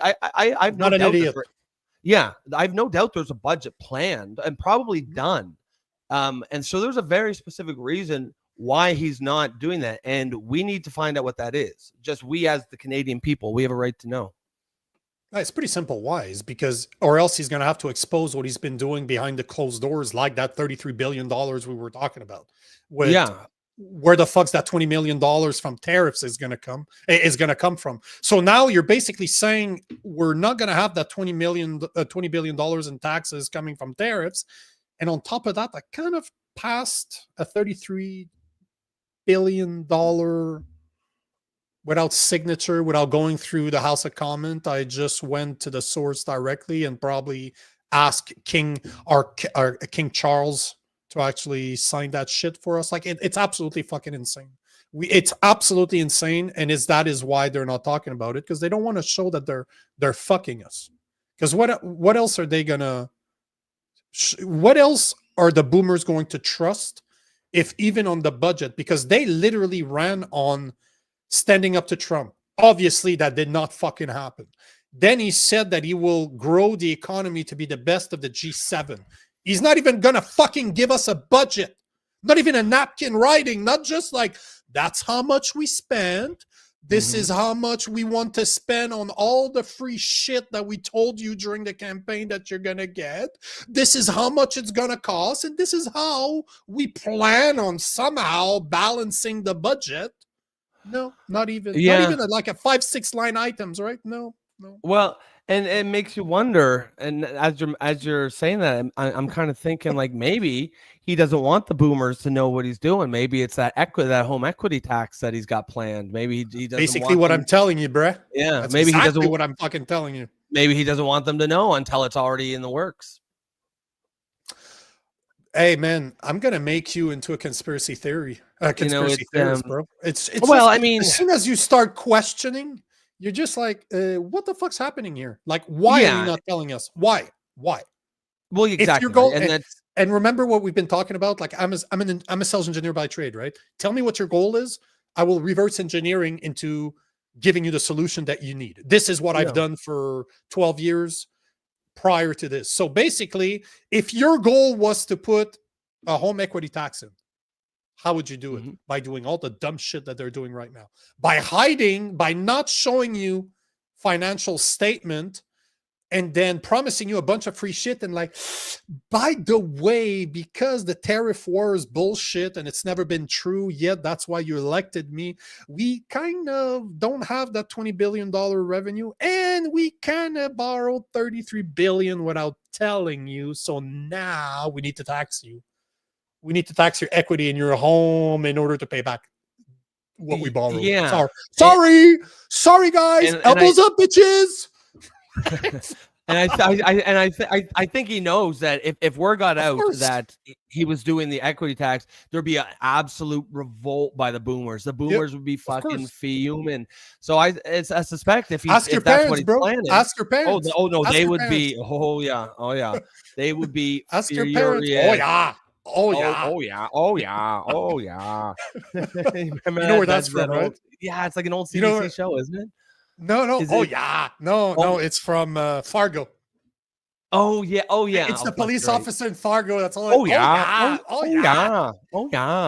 But you know your parents would go full Fargo, and then Carney would end up in the wood chipper. Like, fuck yeah. Oh yeah. Well, a lot of boomers would freak the fuck out, and I suspect if he wants to get that done, he's just gonna make sure it's by the time they even find out about it, it's too late. He's not stupid. At the end of the day, he is not stupid. Don't underestimate a guy like Carney. He's not stupid. He chose his clowns properly. He knows what he's doing. And it makes me wonder, people were saying here yesterday that they see him as he just wants to be a one-term. Maybe that's it. Kind of makes me think along those lines, right? If he knows he's not going to get elected, he just needs to make sure that they don't stop what he has planned. And a really good way to do that is not even put a budget out there. It's the same thing as, what Trump's doing in the US. That dude don't give a fuck. He's just like, whoa, guns blazing, bitches, because I'm not getting reelected. He doesn't care. He's going to push all of that shit. And then JD Vance is going to show up. Hey, guys, let me tell you what I can do for you guys. So they're not stupid. They're not stupid. No. I mean, Carney is not dumb. Whatever don't underestimate him. Don't. No, I agree 100%. He want to take some of those comments? Yeah, because there's quite a few there. I'll take. No, but I want to take this one. Gary Barrett is saying, nice pink shirt. T-shirt, Nico, and he's kind of calling me gay. And then Northern Hillbilly is saying, Nico, okay, and not gay. Yeah, no, he's not gay. You know, Gary, I'm French first and foremost, so I'm not gay. I'm just.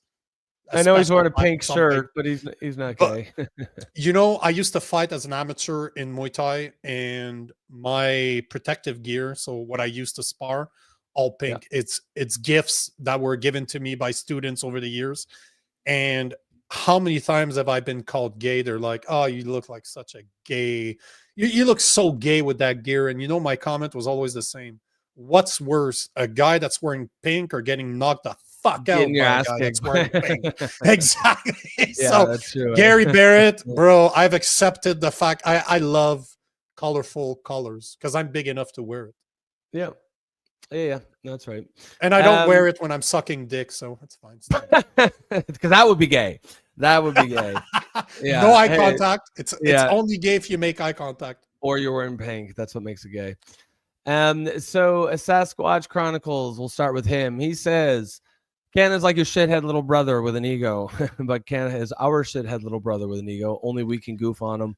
America doesn't like other countries goofing on Canada. Well, even Trump said that, right? He said, we'll still protect you guys in that interview. But yeah, I mean, that's kind of the dynamic as I see it, the relationship. It goes back way back. And that's why I do think, you know, obviously things are a bit tense right now, but I think in the end we'll work it out in some way. They're not tense. It's all fucking theatrics. It's all theater. Well, after seeing Carney and Trump there, buddy, it didn't look that tense to me. Yep, I agree. Man. What was the next comment there? Oh, also from Sasquatch. He says, Sky News. The question: are you bringing the king to the throne speech as a message to Trump? He says, haha, she took him apart, but as an American, I felt protective of Canada, even though Canada is a shit show. Is that what they asked? If that's what he's doing, bringing fucking King Charles to the throne speech as a message, that's so stupid. Like, fuck off with that nonsense. Just do a budget, right? Rather than have your little pranks and getting one over on Trump, do a budget. Do but your it's job. Not even one over on Trump. Trump is friends. I don't see how. Yeah. Charles, he's already been there. He's already been to the castle to meet him since he's been elected. So you don't think that a guy like Trump doesn't know that dude? Like, really? So one of the most powerful guy on the planet does not know King Charles. Really? Oh, sure. Yeah, so in the same way that Carney didn't know Trump either when they met, like, fuck you. Like, come on. It's dumb. It's the media who creates these stupid storylines just because it sells newspapers to morons. And I gotta say that people got my back in the comments. Misfit, real men wear pink. It's like real men wear pink. That's either real masculine men or really gay ones. It's to you. It's up to you to find out which one I am. One or the other. Cheryl says, yes, absolutely disgusting that they are aided by taxpayers, or they're paid by taxpayers and have not been in the House of Commons for 6 months and then are going on vacation. Must be nice. It's a sweet gig if you can get it, but you can't because, as George Carlin says, it's a big club, but you ain't in it. And none of us are in it. And you're right. Like, what are you guys doing? We're the ones paying your salary. Do something. Put out a fucking budget. Go and pass laws. That's your job. Not bad laws. Although maybe we don't want the liberal government in Parliament, right? Maybe we should encourage them to take as much time as possible out of Parliament. I feel like they probably do a lot of damage if they're actually back in Parliament. Cheryl says, I will add that. I'm adding that to the list right now. So yes, bitch, please, to the back of the elbows up t-shirt. That would be funny. Yeah. Northern Hillbilly in all caps. All Western countries are shit shows. I mean, you're not wrong. Tell me one that isn't. I think they all are. Honestly, America's probably the one who's starting to sort its shit out. Is that? That's the best going country in the Western world is the one where Donald Trump is running. It's wild, eh? That's awesome. Yeah. Tony says it's ludicrous, Cheryl. Agreeing with her about just about that we pay these guys salaries. What are they doing? What are they doing? But Sasquatch, it's the Freeland budget. We will find out together. Well, yeah, it's funny, how it went from the budget will balance itself to we don't even have a budget, so we won't need to balance itself. All within the span of a couple of years. Leah Jet. Ooh, is this? No, Leah's been here before. Leah, good to see you again. I like those hats. Yeah, it's a nice hat. It is a nice hat. They're the winter fucking the fur. Oh yeah, they're warm, super warm. Furry hat. There's a term for that. Carney, Trump, and Musk are all in bed together and owe each other favors. I mean, it's certainly they owe themselves favors already. Yeah. I mean, they're all the elites, right? They're all the 1% and more. They're all billionaires. To think that they're not they're definitely not at each other's throats the way that they would have us believe them. Are they best buddies? I don't know, but it wouldn't surprise me. But they know each other. Like, agree with the fact that they're best buddies or not. Those fuckers know each other. Yep. To tell me that Carney met Trump for the first time 2 weeks ago, sure, awesome. If you believe that, I got some shit to sell you. Yeah, I got some really cool shit I need to sell you right now. Wise guy says, "What if the throne speech is an announcement of a new agreement with the U.S. by the This is Crown? what I think it is. Some economic. Oh, here's wise guy banging that drum. Bringing it. Yeah, you know always what, bro? bringing it back. If you ran for office, I would know exactly what his platform. That's his exactly platform. what I've been saying that Pierre Poilievre should do. You've been banging that drum like boom, boom, boom, boom, boom. And if you're not sure what we're talking about, wise guy, it's the North American Union that he's been talking about. We should definitely cover that. By the way, I'm just thinking about. Well, I mean, cover the speech of the throne because they keep. We'll cover that. We'll cover that live. They keep on bringing that shit up. And you know what, wise guy? I agree with you. There has to be a reason why they keep bringing it up because even the finance minister keeps on bringing it up. Hey, what about your budget? Hey, what about the speech of the throne? It's like there's something that's going to be announced that will make it worthless to announce a budget. This is almost what it sounds like. I'm a conspiracy theorist, bro. I think about this shit all the time. And when is the throne speech? It's speech of the throne, not throne speech, because proper English is inaccurate. It's throne. It's speech of the throne, bro. Are you sure? I think I always hear it called throne speech because it's incorrect. If you look at Canada.ca, speech from the throne. I see. It's okay, Yoda. Like it's some Canadian Yoda on this one. When is it? Speech of the throne, you say? Throne of the speech, you say? It's no budget. That is interesting. But King Charles a midge, so is Carney. So actually, if you know what, they only need green makeup, and they all part. You know what, they're all part of the Shire. They all live in the Shire behind the closed door. They all have hairy feet. What are they called? What are those fucking called? The hobbits. The hobbits. They're all hobbits. So Charles III is scheduled to read the speech from the throne in Canada on May 27th. So that is 11 days. So they're reopening Parliament on the 26th, and the very next day, we need to kiss the ring. We'll cover that live. Is that always? Isn't that normally done by the Prime Minister? Because I don't think it's usually done by I do not remember. And maybe our listeners, Queen Elizabeth. Yeah, guys, if you're out there, if you know anything about this, because I thought that was kind of like our State of the Union speech. It is, as far as I know. This is how I understand it too. But I'm gonna Google this shit. And it's actually being given by King Charles. Why? Yeah, that is King Charles is going to fly here.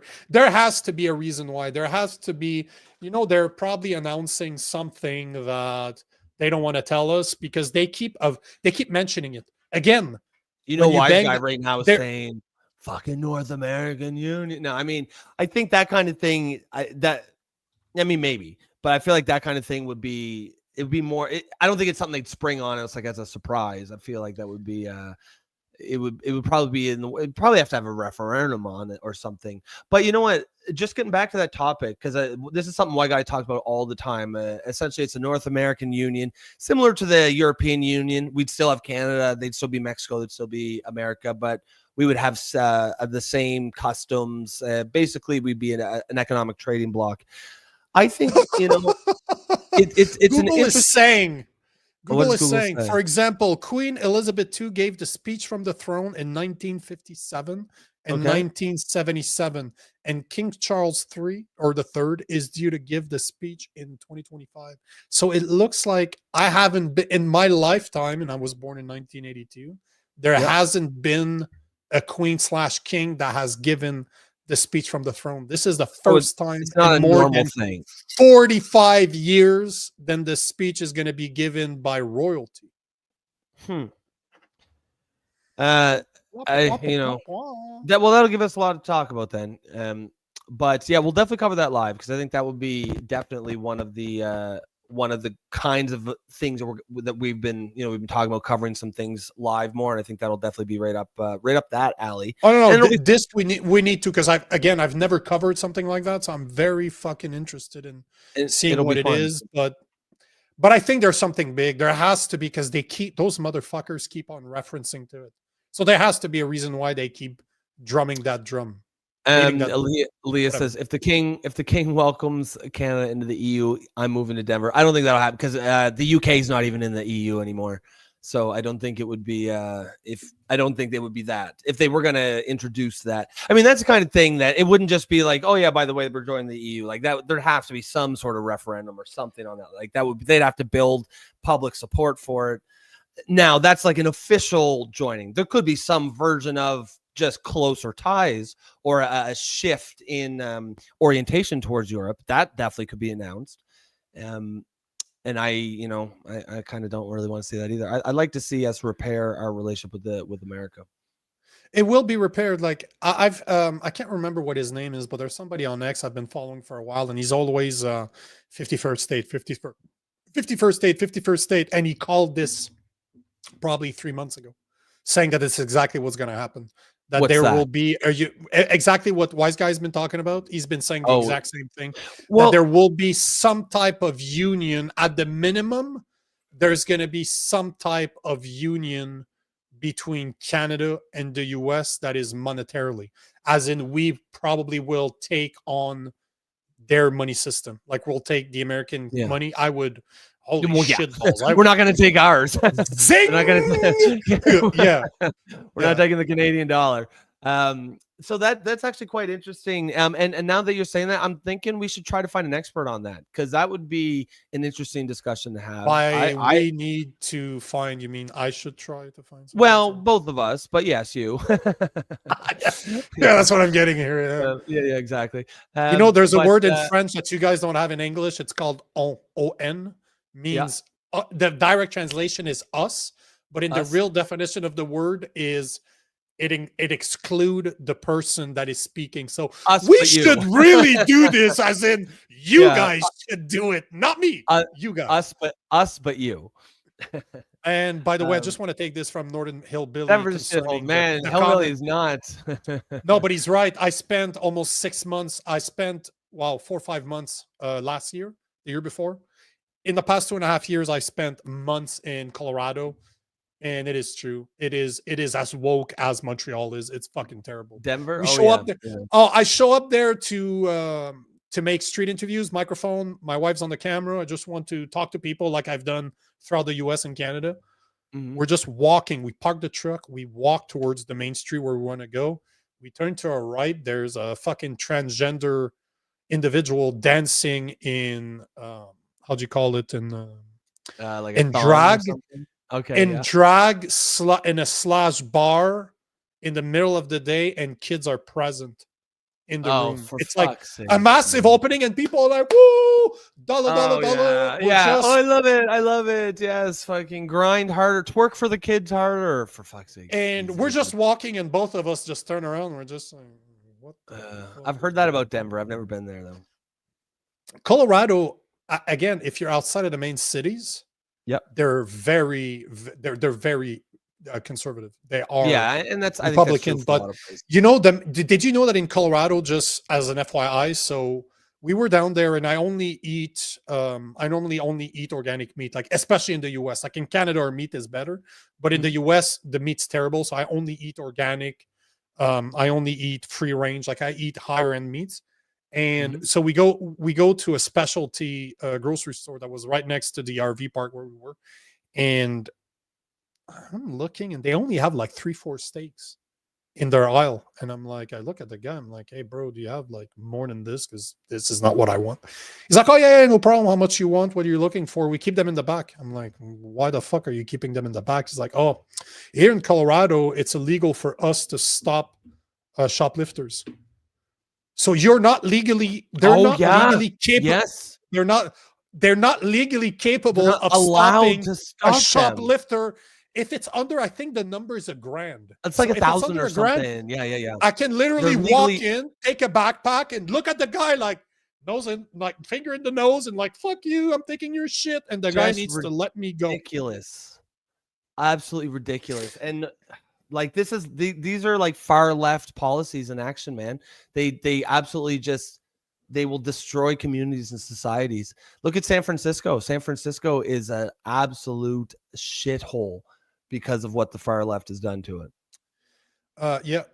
Lee is saying, did you already discuss the fact that Canadian EV production is now gone, yet we still have all the EV mandates in place for the next decade?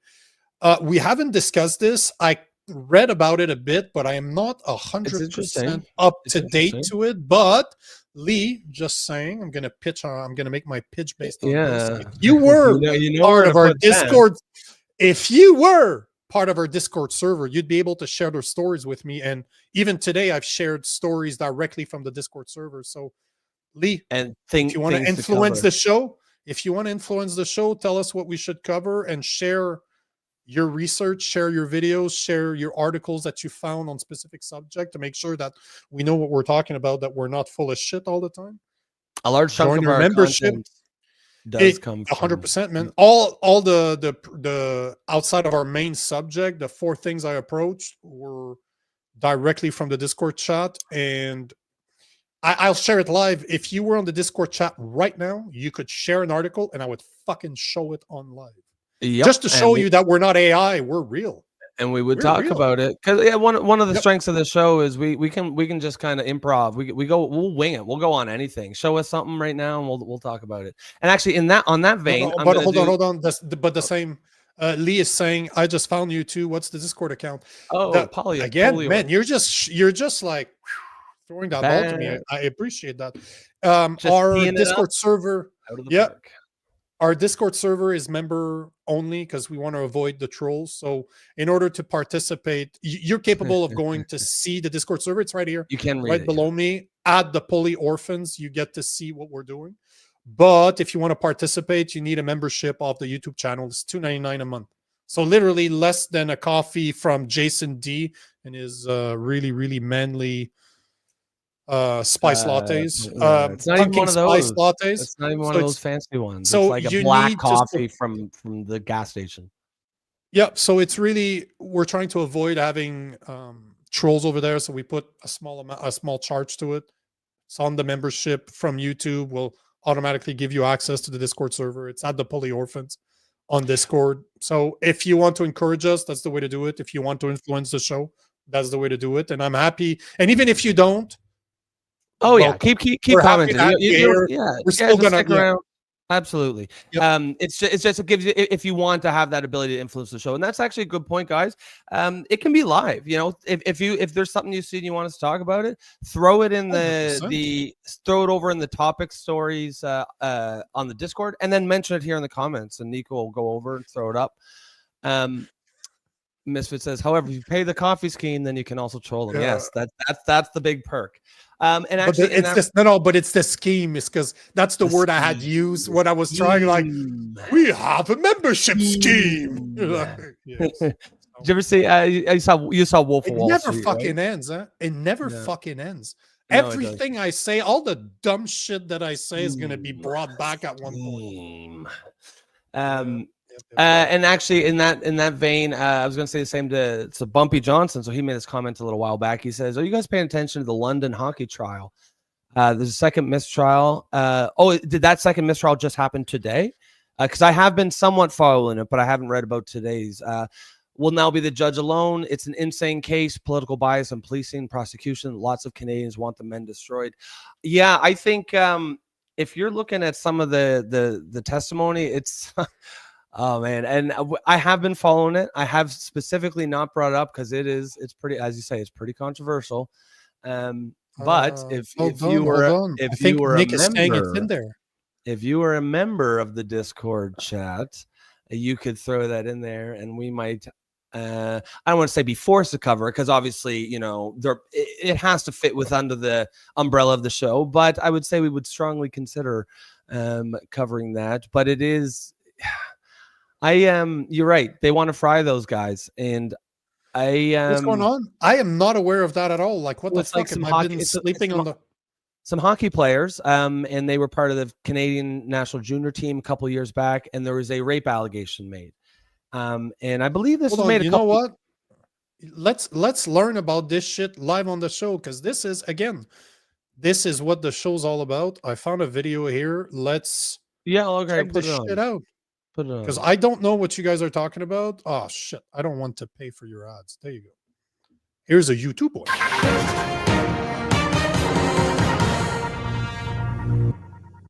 Breaking news now from the World Junior Hockey Sex Assault trial in London, Ontario. The jury has been dismissed and the trial will now proceed as judge alone. For more details, Nathaniel Dove joins us now from outside of the London courthouse. Nathaniel, good afternoon. Hello. The presiding judge over the Hockey Canada World Juniors Sex Assault trial dismissed the jury. Judge Maria Carosia called the jurors into the courtroom just after 10 a.m. Eastern Time Friday. Now, this change lifts some publication bans, meaning we can now report details that we previously couldn't. "I have determined in this case that it is appropriate to discharge the jury," the judge said. She then dismissed them and they left the courtroom. The complainant, known as EM, accused players Cal Foote, Carter Hart, Michael McLeod, Dylan Dubé, and Alex Fermenton of having non-consensual group sex with her at a hotel in London in 2018. They have all pleaded not guilty. The trial continues now as judge alone, meaning Carosia will make the decision about the 5 players. The jury was dismissed because one juror sent the judge a note saying they believe Alex Fermenton's lawyers, Daniel Brown and Hillary Dudding, quote, turn to each other and laugh as if they're discussing our appearance, end quote, when the jurors enter the room. Jesus Christ. The lawyers said the very idea of counsel making light of a juror is illogical and runs directly counter to our purpose and function. The judge said she was concerned this could impact some jury members' ability to fairly decide this case and that it could also have a chilling effect on defense lawyers. Now, the change that's also pretty wild. That the judge declared a mistrial 3 days into proceedings in April. Now, proceedings resumed Friday with a member of the 2018 team who has not been charged continuing his testimony. Tyler Steenbergen says he was in the hotel room with the 5 accused and the complainant in the early morning hours of June 19th, 2018 for about 10 to 15 minutes. And he's been telling the court what he says he saw. So I'll give some of the backstory of the context that I know of. So there's a lot given there, but essentially these were when they were, I think, were 18 or 19 years old. They were big shot hockey players. Brought a girl back to the hotel room. You know how that goes. At that point, if that's all you could imagine it going either direction. There definitely are scenarios where in those, there definitely have been actual rapes in those scenarios for sure. And if that's what happened, then they should absolutely be punished to the full extent. Those guys should be brought behind a shed somewhere. Yeah, 100%. At the same time, if we also know that there are some girls out there who will go home with 3 or 4 hockey players and have an enjoyable night, right? Like that also exists. I'm not saying, this, we'll just stay that neutral. Like it could go either way, right? So then it depends on the facts of the case. And some of the facts that I'm hearing, like there are witnesses saying she went to the front of the room witnesses who were not involved, who are not being charged, who left the scene. But they said this just came out yesterday. She went to the front of the room and naked and masturbated and asked one of the guys to quote unquote fuck her. And when none of them did, because they were kind of like, I guess, a bit shocked, she called them pussies. She said, "What? You're a bunch of pussies."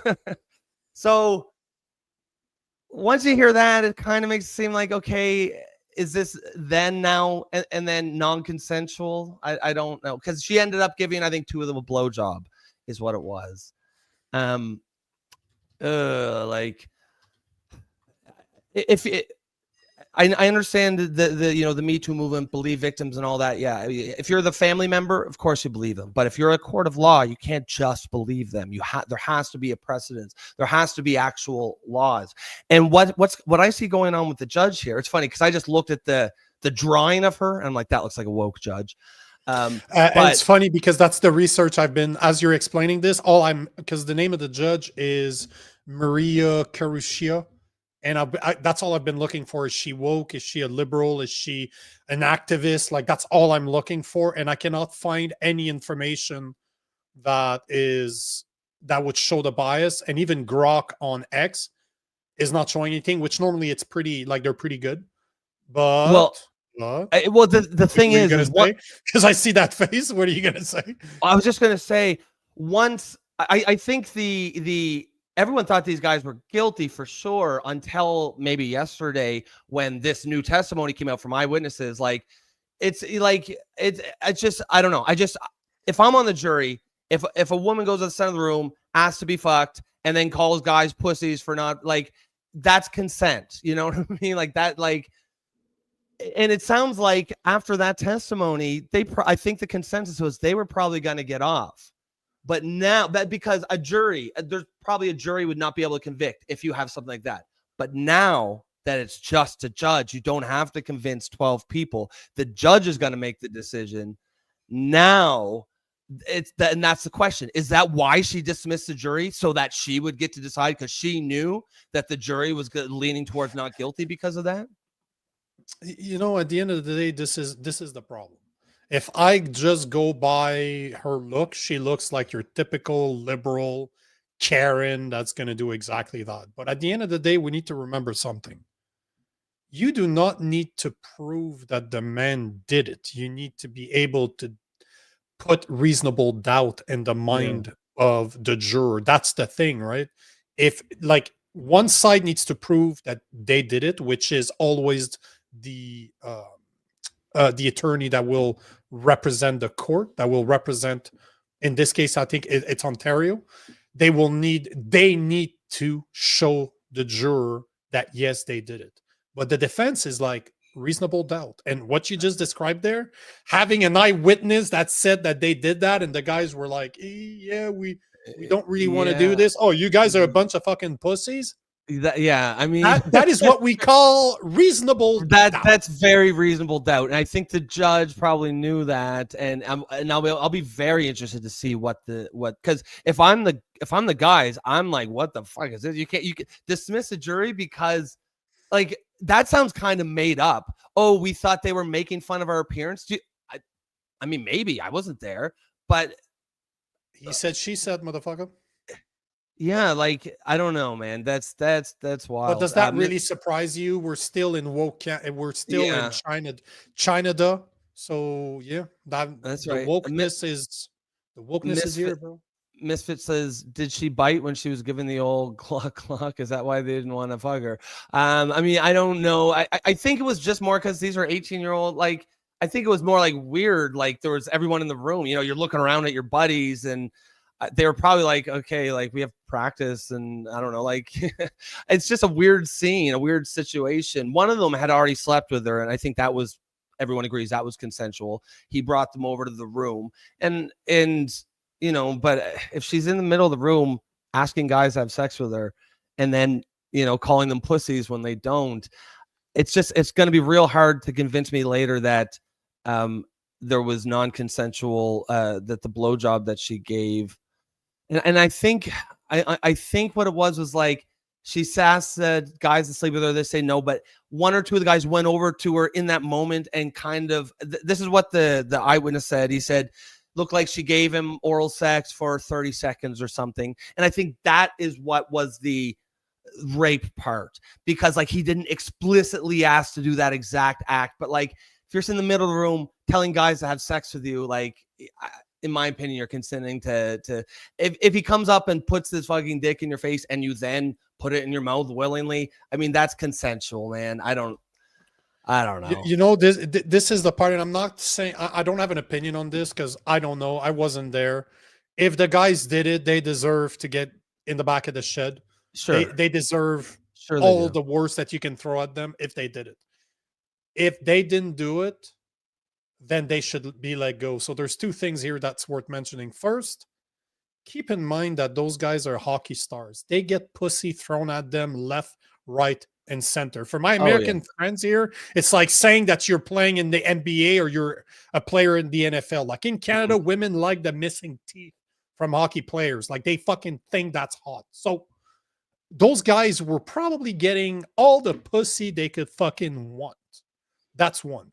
Two, what I'm interested in knowing is if this comes out that it's all a lie, that she just wanted attention, that those guys didn't do it, that woman need to be prosecuted at the full extent of the law. Whatever those guys would have received, because those guys' life are ruined now. It does not matter.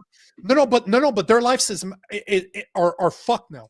No matter what you do, you will always be known as somebody that might have raped a woman, even if it wasn't true. This is one part. And if you look, there's a very high percentage. I think it was more than 10% of women actually admit that they lied in those type of situations. 1 out of 10 is not a joke. Like when you're talking about how you can destroy a life, how many times have you seen athletes in college get accused of something and then it turns out they do prison? There was a guy, I can't remember what his name is, but a black guy out of the US, he was going to the NFL, got accused of doing it, and you know what he did? He refused to have sex with her. That's why she went after him. I'm like, are you what? So is that what happened here? I don't know. I'm not saying that it did.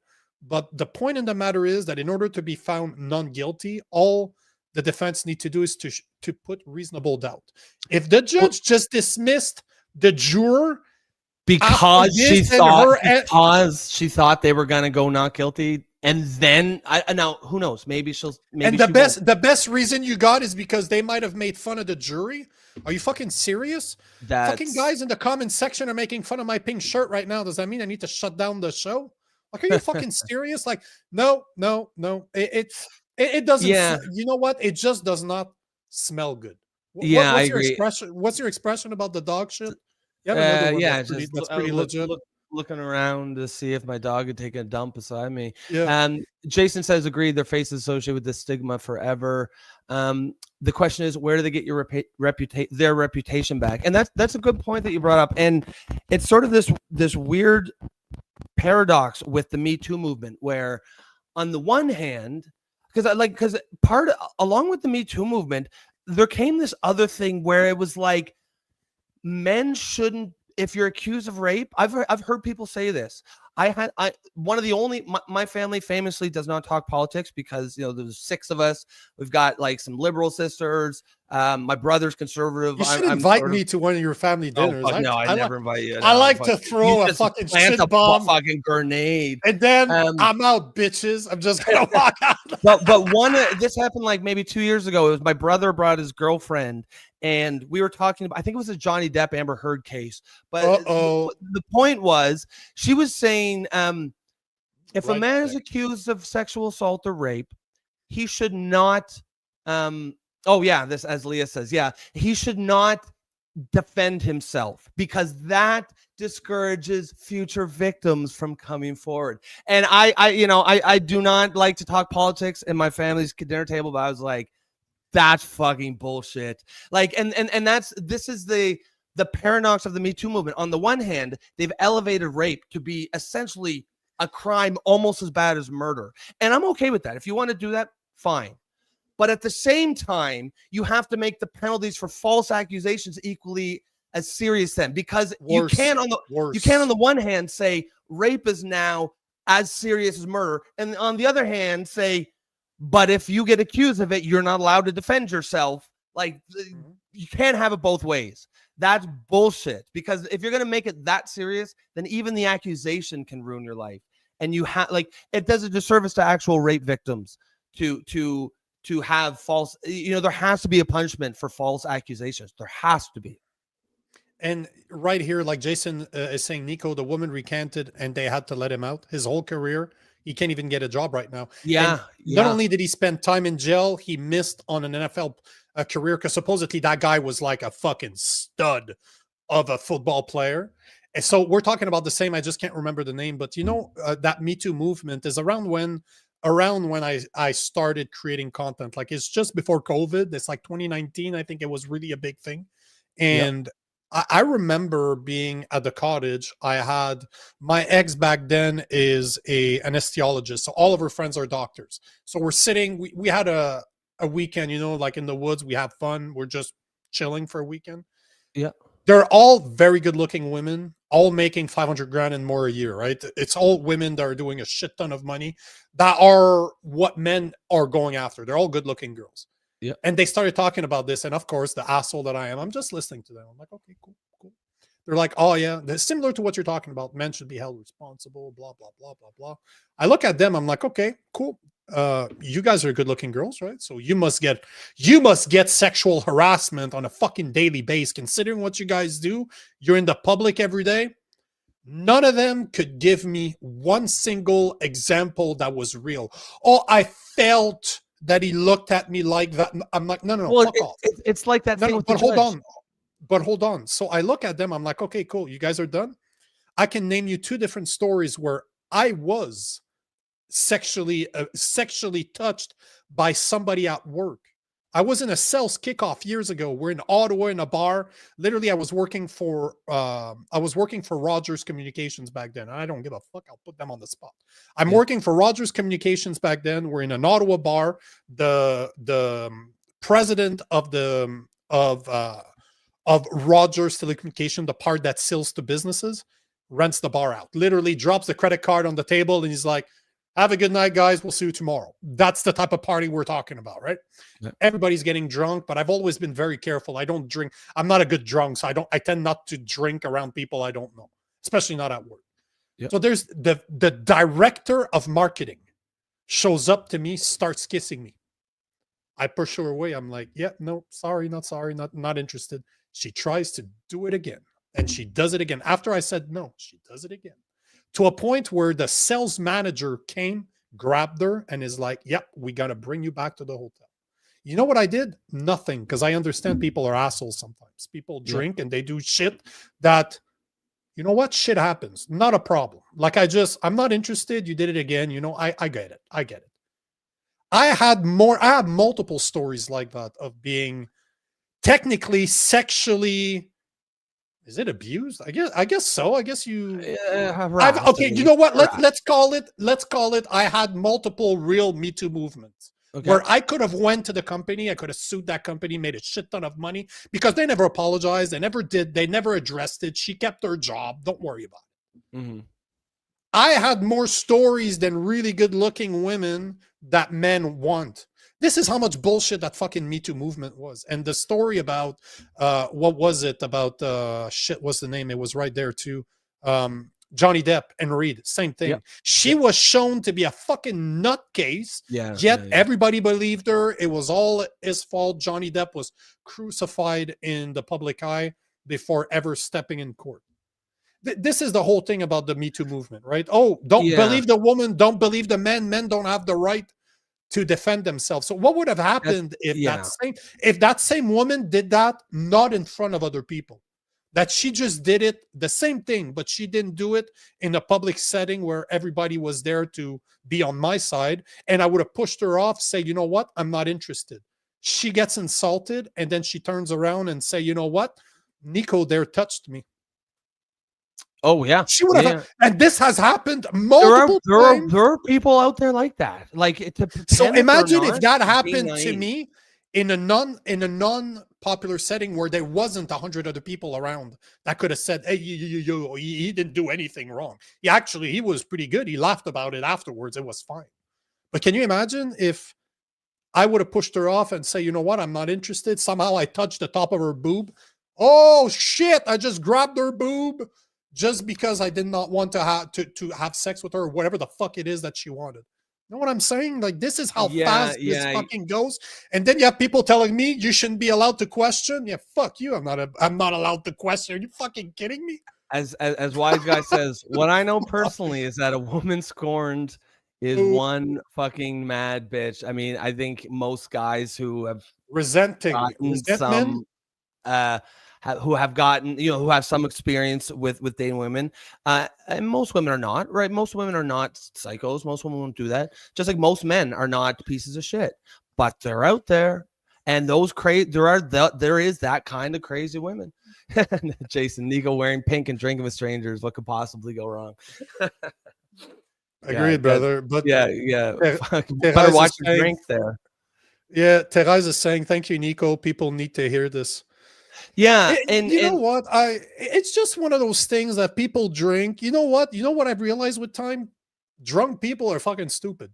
And God knows when I'm pretty fucking stupid when I'm drunk too. That's why I don't really drink anymore, because I don't want to be stupid. I'm stupid enough while not drinking. So I don't need to drink to be stupid. Yeah, exactly. Right. Exactly. And I think the right way to approach that is to have a little bit of grace for that. Obviously, if someone's a serial offender, then maybe you step it up or something. As Leah says, like the people that throw themselves on your car and sue you for hitting them. Of course, those people exist too. It's like the whole Me Too movement. It like just completely ignores the fact. It like assumes that every single woman, like there are no women out there that would do that. No, that's not true. There absolutely are women out there that will do that. Just like there are men out there who will do terrible things too. That is human nature. It doesn't need to be a gendered thing. And it's just, it's you can't on the one hand make it this horrible thing, but then say, but men can't defend themselves. If you're a staunch advocate of female sexual abuse victims, and I think, I'd say most people on this show probably support those people, then you should be leading the charge against false accusations, because it does happen. It absolutely does. They say the stat like, 94% of accusations are true. Okay, let's just for example, I'm not sure if that's entirely true, but let's just say we accept that for the sake of the argument. That means 6% are not. That's not that many. Like, that means out of 100, there's 6 false accusations. And if you're one of, it's 2% to 10% depending. So, but those are the ones that get caught and admit to it. But if you're one of the 10% of guys that are falsely accused, is that going to comfort you while you're doing 5 years in jail and your life's ruined? Oh, well, at least there's only 10% of us get falsely accused. At least 90% are real. Like, no, that's not going to comfort you. And they don't get any and the thing is that those 10% of women that do falsely accuse men for raping them see zero consequences for their actions. And that's wrong. The thing. That's wrong. That is the problem that I have, is that they don't see any consequences for their actions. They're just like, you know what? Reed being the perfect example. This was a civil suit. Like, this was in civil court. It was not in criminal court. Tara Reid? Tara Reid and Johnny Depp was a civil court. Sorry. Amber Heard. You're talking about Amber Heard. Amber Heard. Thank you. So Heard and Depp was a civil court thing. It was not a criminal thing. But that should have ended up in criminal court afterwards. Once it was found out that she lied, that she tried to demolish his career, 100%. that should have automatically, the court is like, we're going to move this from a civil suit to a criminal court because, bitch, you deserve to be in fucking prison for what you've done. Yeah, and the thing is, it's really easy to get it right. It's not like it's complicated. Just apply the law equally, both sides. Like, some people say, oh, so you're just supporting men. No. And I think you'll agree with me on this. If a man is actually convicted of rape and he did do it, throw the fucking book at him. I'm all for that. But also throw the book at people who falsely accuse, because it's not like you can accidentally falsely accuse someone, right? People will be like, oh, well, they had a hard time. Who gives a shit? We all have a hard time at some way or another. No, most people can have a hard time in life and not go out and falsely accuse someone else of a serious, serious crime. That's called not being an asshole. What a concept, right? Exactly. Just hold everyone accountable. Hold the rapists accountable. Hold the false accusers accountable. That like to me, it's not hard. It's real easy. How dare you? Okay, hold on. Yeah, I do have a I know I question hate for you, women. Rob. Yes. Yeah, why do you hate women so much? Why do I hate women? I know, right? Why do you hate women so much? Leah, that's a great comment. Genderizing everyone causes division, different rights, blah, blah, blah. Why can't we all just be humans and have laws that govern all humans? Exactly. There are a lot, most women are good people, just like most men are good people. There are some men who are pieces of shit, abusive, violent pieces of shit. Completely agreed. But there are also some women who are psychopaths. That's where a lot of the feminists go wrong. They'll readily agree that there are abusive, violent men, but they really don't want. They seem to act like it's you hate women if you say, but there are some women out there who are psychopaths. Of course there are. That's just human nature. You're right. We can't have genderized laws. That is absurd.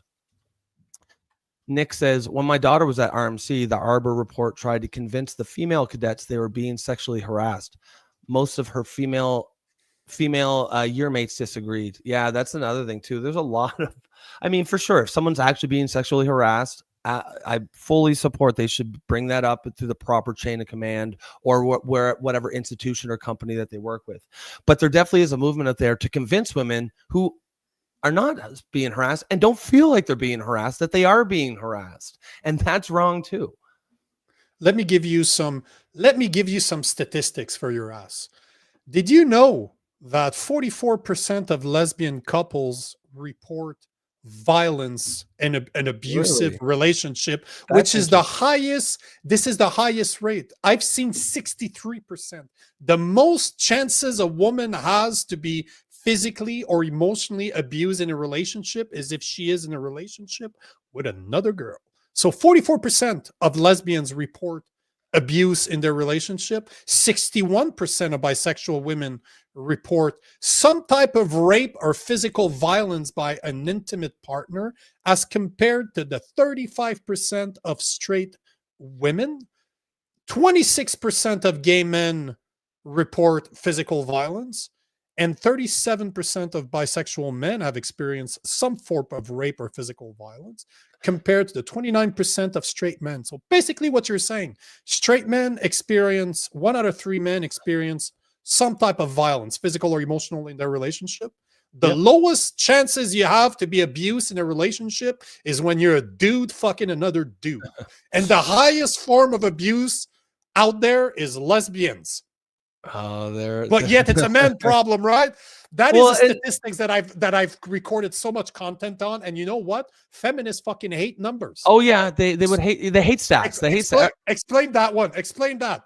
How is it that you have about twice? You're twice as likely to get abuse in a lesbian relationship than you are in a homosexual between two guys relationship.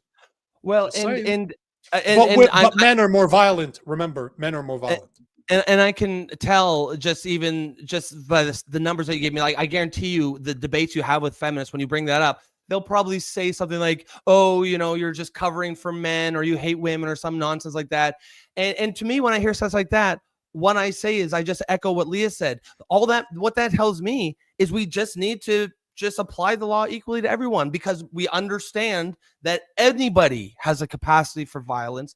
Anybody has a capacity to be abused and also to abuse, and just apply it fairly and equally. It's not hard.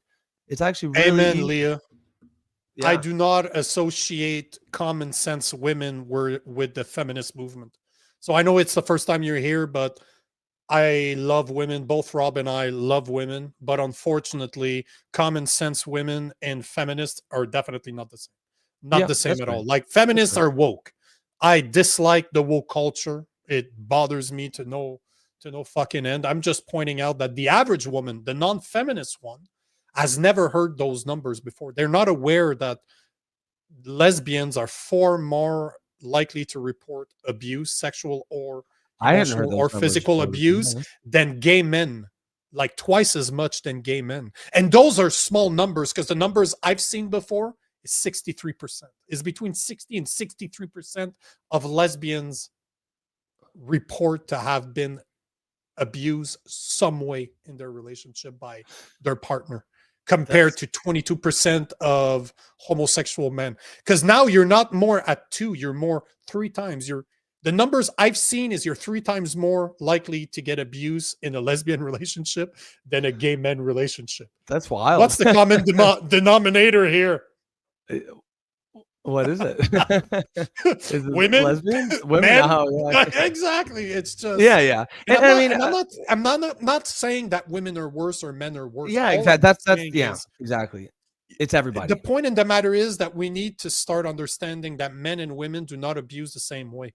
Men abuse in a physical way. Women do it on an emotion, with emotions. Yep. They're very good at fucking with your head. Just look at high school.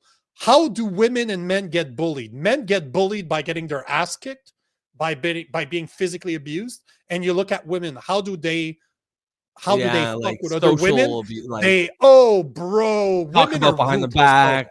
I kick them gotta out of say, the women are group. fucking ruthless Oh, they're when it comes to savage, that, man. but they don't do it in a physical way. I would much rather be abused in a physical way than in a psychological way. Oh yeah, Because me too. physically, you will heal. I've broken so many bones. I've had many surgeries. You know what? It sucks, but you'll be okay. Psychologically wise, oh Jesus. This stays a lifetime for the people that don't do the work, right? So, as Misfits says, bitches be crazy. 100%. I agree, bruh. It should be crazy. Yeah, and well, Leo, we'll that's take a my couple of the point. comments there, I'm and a then- numbers guy. I always base my opinion on fucking facts, and that's a fact for you. And yeah, thanks for joining. Glad to have you on. You seem like one of those common sense women that should come back and join the crew. Political orphans. Join Yeah, the join the schemes. community. Join the scheme. Join the schemes. Steve Madden. Did you ever see Varsity Blues? Or no, not Varsity Blues. The Wolf of Wall Street. Yeah, of course. Yeah. I watched that the other day. But they take the fucking lewds and Jonah Hill's there. Steve Madden. These guys fucking faces. Man, what a great movie that was. I agree right. with you still. No, hold on. Just let me take that one. I agree with you, Sylvie, that being physically abused will also scar you psychologically, but not as much in men. But not as much as men, I can tell you. We do not deal with physical abuse the same way that women deal with the physical abuse. I can tell you, I've been bullied for a very long time when I was young. You know what I did? I learned how to fight. I learned how to defend myself, and that passed away. So men and women do not deal with trauma the same way. We really don't. So as much as I understand what you're saying, I agree with you to a certain extent, but let's not forget that men and women, we're not equal. We're not the same. We're not equal because equal means the same. We're not the same. Women and men are not the same. That needs to be celebrated. But one of the differences is the way we deal with our trauma. We don't deal with it the same way at all. So, but again, we can debate that. We can debate that. And I'm not saying you're wrong. I'm just talking from my perspective and the research that I think you two are both kind of agree. I think you're saying the same thing, just in different ways here. I did want to take this one because I saw Jason put this up here a little while back. The Me Too movement stopped when Tara Reid came out against Biden. Always believe the woman went out the fucking window when it hurt, a liberal star or a liberal hero. That's right. It's interesting how that works, right? When it, but you know that Tara Reid he's talking about, it's not the same one you're thinking, right? Which one is Tara Reid? Tara Reid is not the dumb blonde actress that did all those. No. She accused Biden of. Yes. Let's be very careful because you will get banned on YouTube for bringing that shit up. But yes, you're talking about the woman that accused Biden of doing some inappropriate things to her. Yes. Oh, okay, that's right. Allegations. Because it's not the first time I heard Tara Reid, it was in speaking. So automatically I went to the dumb blonde that did the pie fucking movies. What is it called? American Pie. Tara Reid. That guy is known for the rest of his life as the pie fucker. Yeah, exactly right. The pie. Jason Biggs. Yes, the pie fucker. That was such a funny movie. So that's right. Then in that context, because didn't we get banned for talking about this specifically? Yeah, that's why I'm saying yes. Okay, yeah. So I won't read that then, because I feel like shut the hell up. Yeah, if you guys want to read that, I'll leave it up for a second. But I feel like there's got some buzzwords in there that's going to get us banned. Yes, we had been in trouble for that one. So yeah. Yes. But yes. Okay, so you took that one from Leah. Sorry. No, that's a new one she just put. We can answer that since we Okay. have some new. We always have some new listeners. So Leah's asking what province and state is everybody from? I'm from New Brunswick. I'm in Montreal right now, but I spend half my time in the US, so I spend a lot of time in the South. And yes, thanks for assuming that I was in a weird place because I'm not retarded. This is a French. Yes. But I think where are you from, Lee? I think Alberta. Most of our audience seems to be Canadian. We got a couple Americans, Sasquatch specifically, and of course Jason, our resident American correspondent. Oh shit, British Columbia. Man, I've never asked that question. So there you go. It's true. Actually, it's a good question. Good for you, Leah. Good for you. Nice. You bringing the group together. Misfits. I was bullied for being a cops kid. Might have something to do with his parents being arrested by my dad. Shit all stopped when his face imprinted the lockers. Yeah, that's a kind of a classic bully story, right? You get the local hoodlum. Hold on. Bullied makes the best fighters. Yeah, well, because I got. But they do very often. Right? It's normally two types of fighters. You see like high-end boxing, high-end UFC, high-end kickboxing. It's either a guy that comes from extreme poverty and has nothing else. Like Thai guys, if you look at Thai guys, they're all like that. They're so fucking poor that they start fighting. That's all they have. They literally live at the gym and that's all they do. Or you have guys that were bullied and need, like Georges Saint-Pierre, for example, one of the best fighters to ever step into the UFC octagon, he was bullied. He started doing martial arts. He discovered that he was able to fight and he fought, but he's not a fighter. If you understand human psychology, Georges Saint-Pierre is not a fighter. He's a martial artist. If you understand the difference, he did not like it. He learned it as a trade. Like it wasn't a naturally violent person. But that's not what I mean. He did not enjoy what he did. Like there's interviews of him saying that as a world champ, the best fucking 170 pounds in the world, which arguably I would say he has been the best. Even to this day, he has not been beaten. He used to throw up before every fight. Like this is telling me he is so nervous that he would fucking throw up. You want to see a fighter? Go see a guy by the name of Fedor Emelianenko and his brother, Alexander Emelianenko, two Russian guys that fight for fucking shit. One of them is in the Russian mafia, comes out, all the tattoos everywhere. He shows up, he looks bored. They're doing the face-off, and he's fighting a big American that's on the sauce. 260, 270 pounds of muscle, just screaming. The other guy's like Alexander Emelianenko, covered in mafia Russian tats. He's looking at his brother, which is world champion. He's like, hey, bro, this is boring. Can we go home now? Like it's that right there is a fighter. That is a guy that is scary as shit. Oh, fuck yeah. Alexander Emelianenko is a scary fucking man. Jason says Fedor in his prime was the GOAT. His brother's in jail right now. That's Alexander Emelianenko. The same guy I'm talking about is Fedor Emelianenko was the best fighter on the planet. His brother is Alexander Emelianenko. That's the Russian. They're both Russian. Hold on, there you go. Oh shit, he got his stats covered. Oh yeah, because he used to have, the crosses, like the Northern crosses. So hold on, I got a picture right here. There you go. That's the dude. Okay. That's Fedor Emelianenko was the best fighter at heavyweight. Fat fuck, like super fat, not in shape at all. A fucking beast. Was he a boxer or?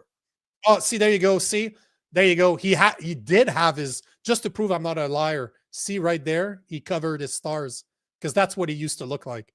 This is gang tattoo, gang tattoo, gang tattoo. That is a gang tattoo. Like it's just he has a face off with an American. And he's literally just like, can I go home now? Like, he's so fucking bored of this fight. He's just like, yeah, oh, this is the guy. See, this is the American I'm talking about. Like, massive mountain of a man. And they're having a face-off, and he's just like... How tall is he? Alexander, like 6'4", 6'5". Oh, no, those are big boys. No, those are... Oh, yeah. Those are massive, massive dude. But that's a fighter right there. Well, what do you think, guys? You want to end her there? There you go. See, just for sake of argument, there you go. Yep. See how it's old, right? It's probably 20 years old, but look, that dude is screaming. He's being like, see, there you go. He's doing this. Like, this is the type of man, like, he is a big fucking dude. But then you look at Alexander, he's just like, he just looks like the neighborhood, like, fucking couch potato. No, but look at his look, the look that he's making. He's just like, see, this is most fights are won or lost before the first punch is thrown. But it's the same thing. Look, that's Fedor Emelianenko. That was the best fighter on the planet, and he's the same way as his brother. He's just like, those guys had tough lives to step into a cage and just be bored. Like, that tells you a lot. He doesn't even have an adrenaline rush. Like, he's just fucking bored. They've had more entertaining shits. Like, seriously. Yeah, no shit, eh? Sasquatch. Oh, that's great sidetracked. Sasquatch, never run your mouth to a guy who has cauliflower ears. Yeah, that's excellent. Never. Excellent advice. You look at the nose. If you get a guy that's capable of plastering his nose like this, that has no bones anymore, don't fuck with that guy. If his ears are all fucked up, don't fuck with that guy. Oh, fuck yeah. If his nose has a nest in it, don't fuck up. Oh, yeah. You don't want to. Let me finish on this, man. I'll finish it up. It's just, this is what I like to talk about. But years ago, I used to coach amateur fighters, right? So I'm in Toronto. My friend and I, my buddy that's coaching with me is a professional Muay Thai fighter. He used to fight in Thailand. He's back in the country. We're coaching one of our amateur fighter first fight. We're at a smoker that we call. It's like literally we're in a gym. It's illegal. You're not supposed to have those fights, but we were still doing it. And we have a referee that is another professional fighter. She used to fight back in the days. And we have our guy. It's his first fight. We're in a corner and he's literally, so he's facing us, but we have his back.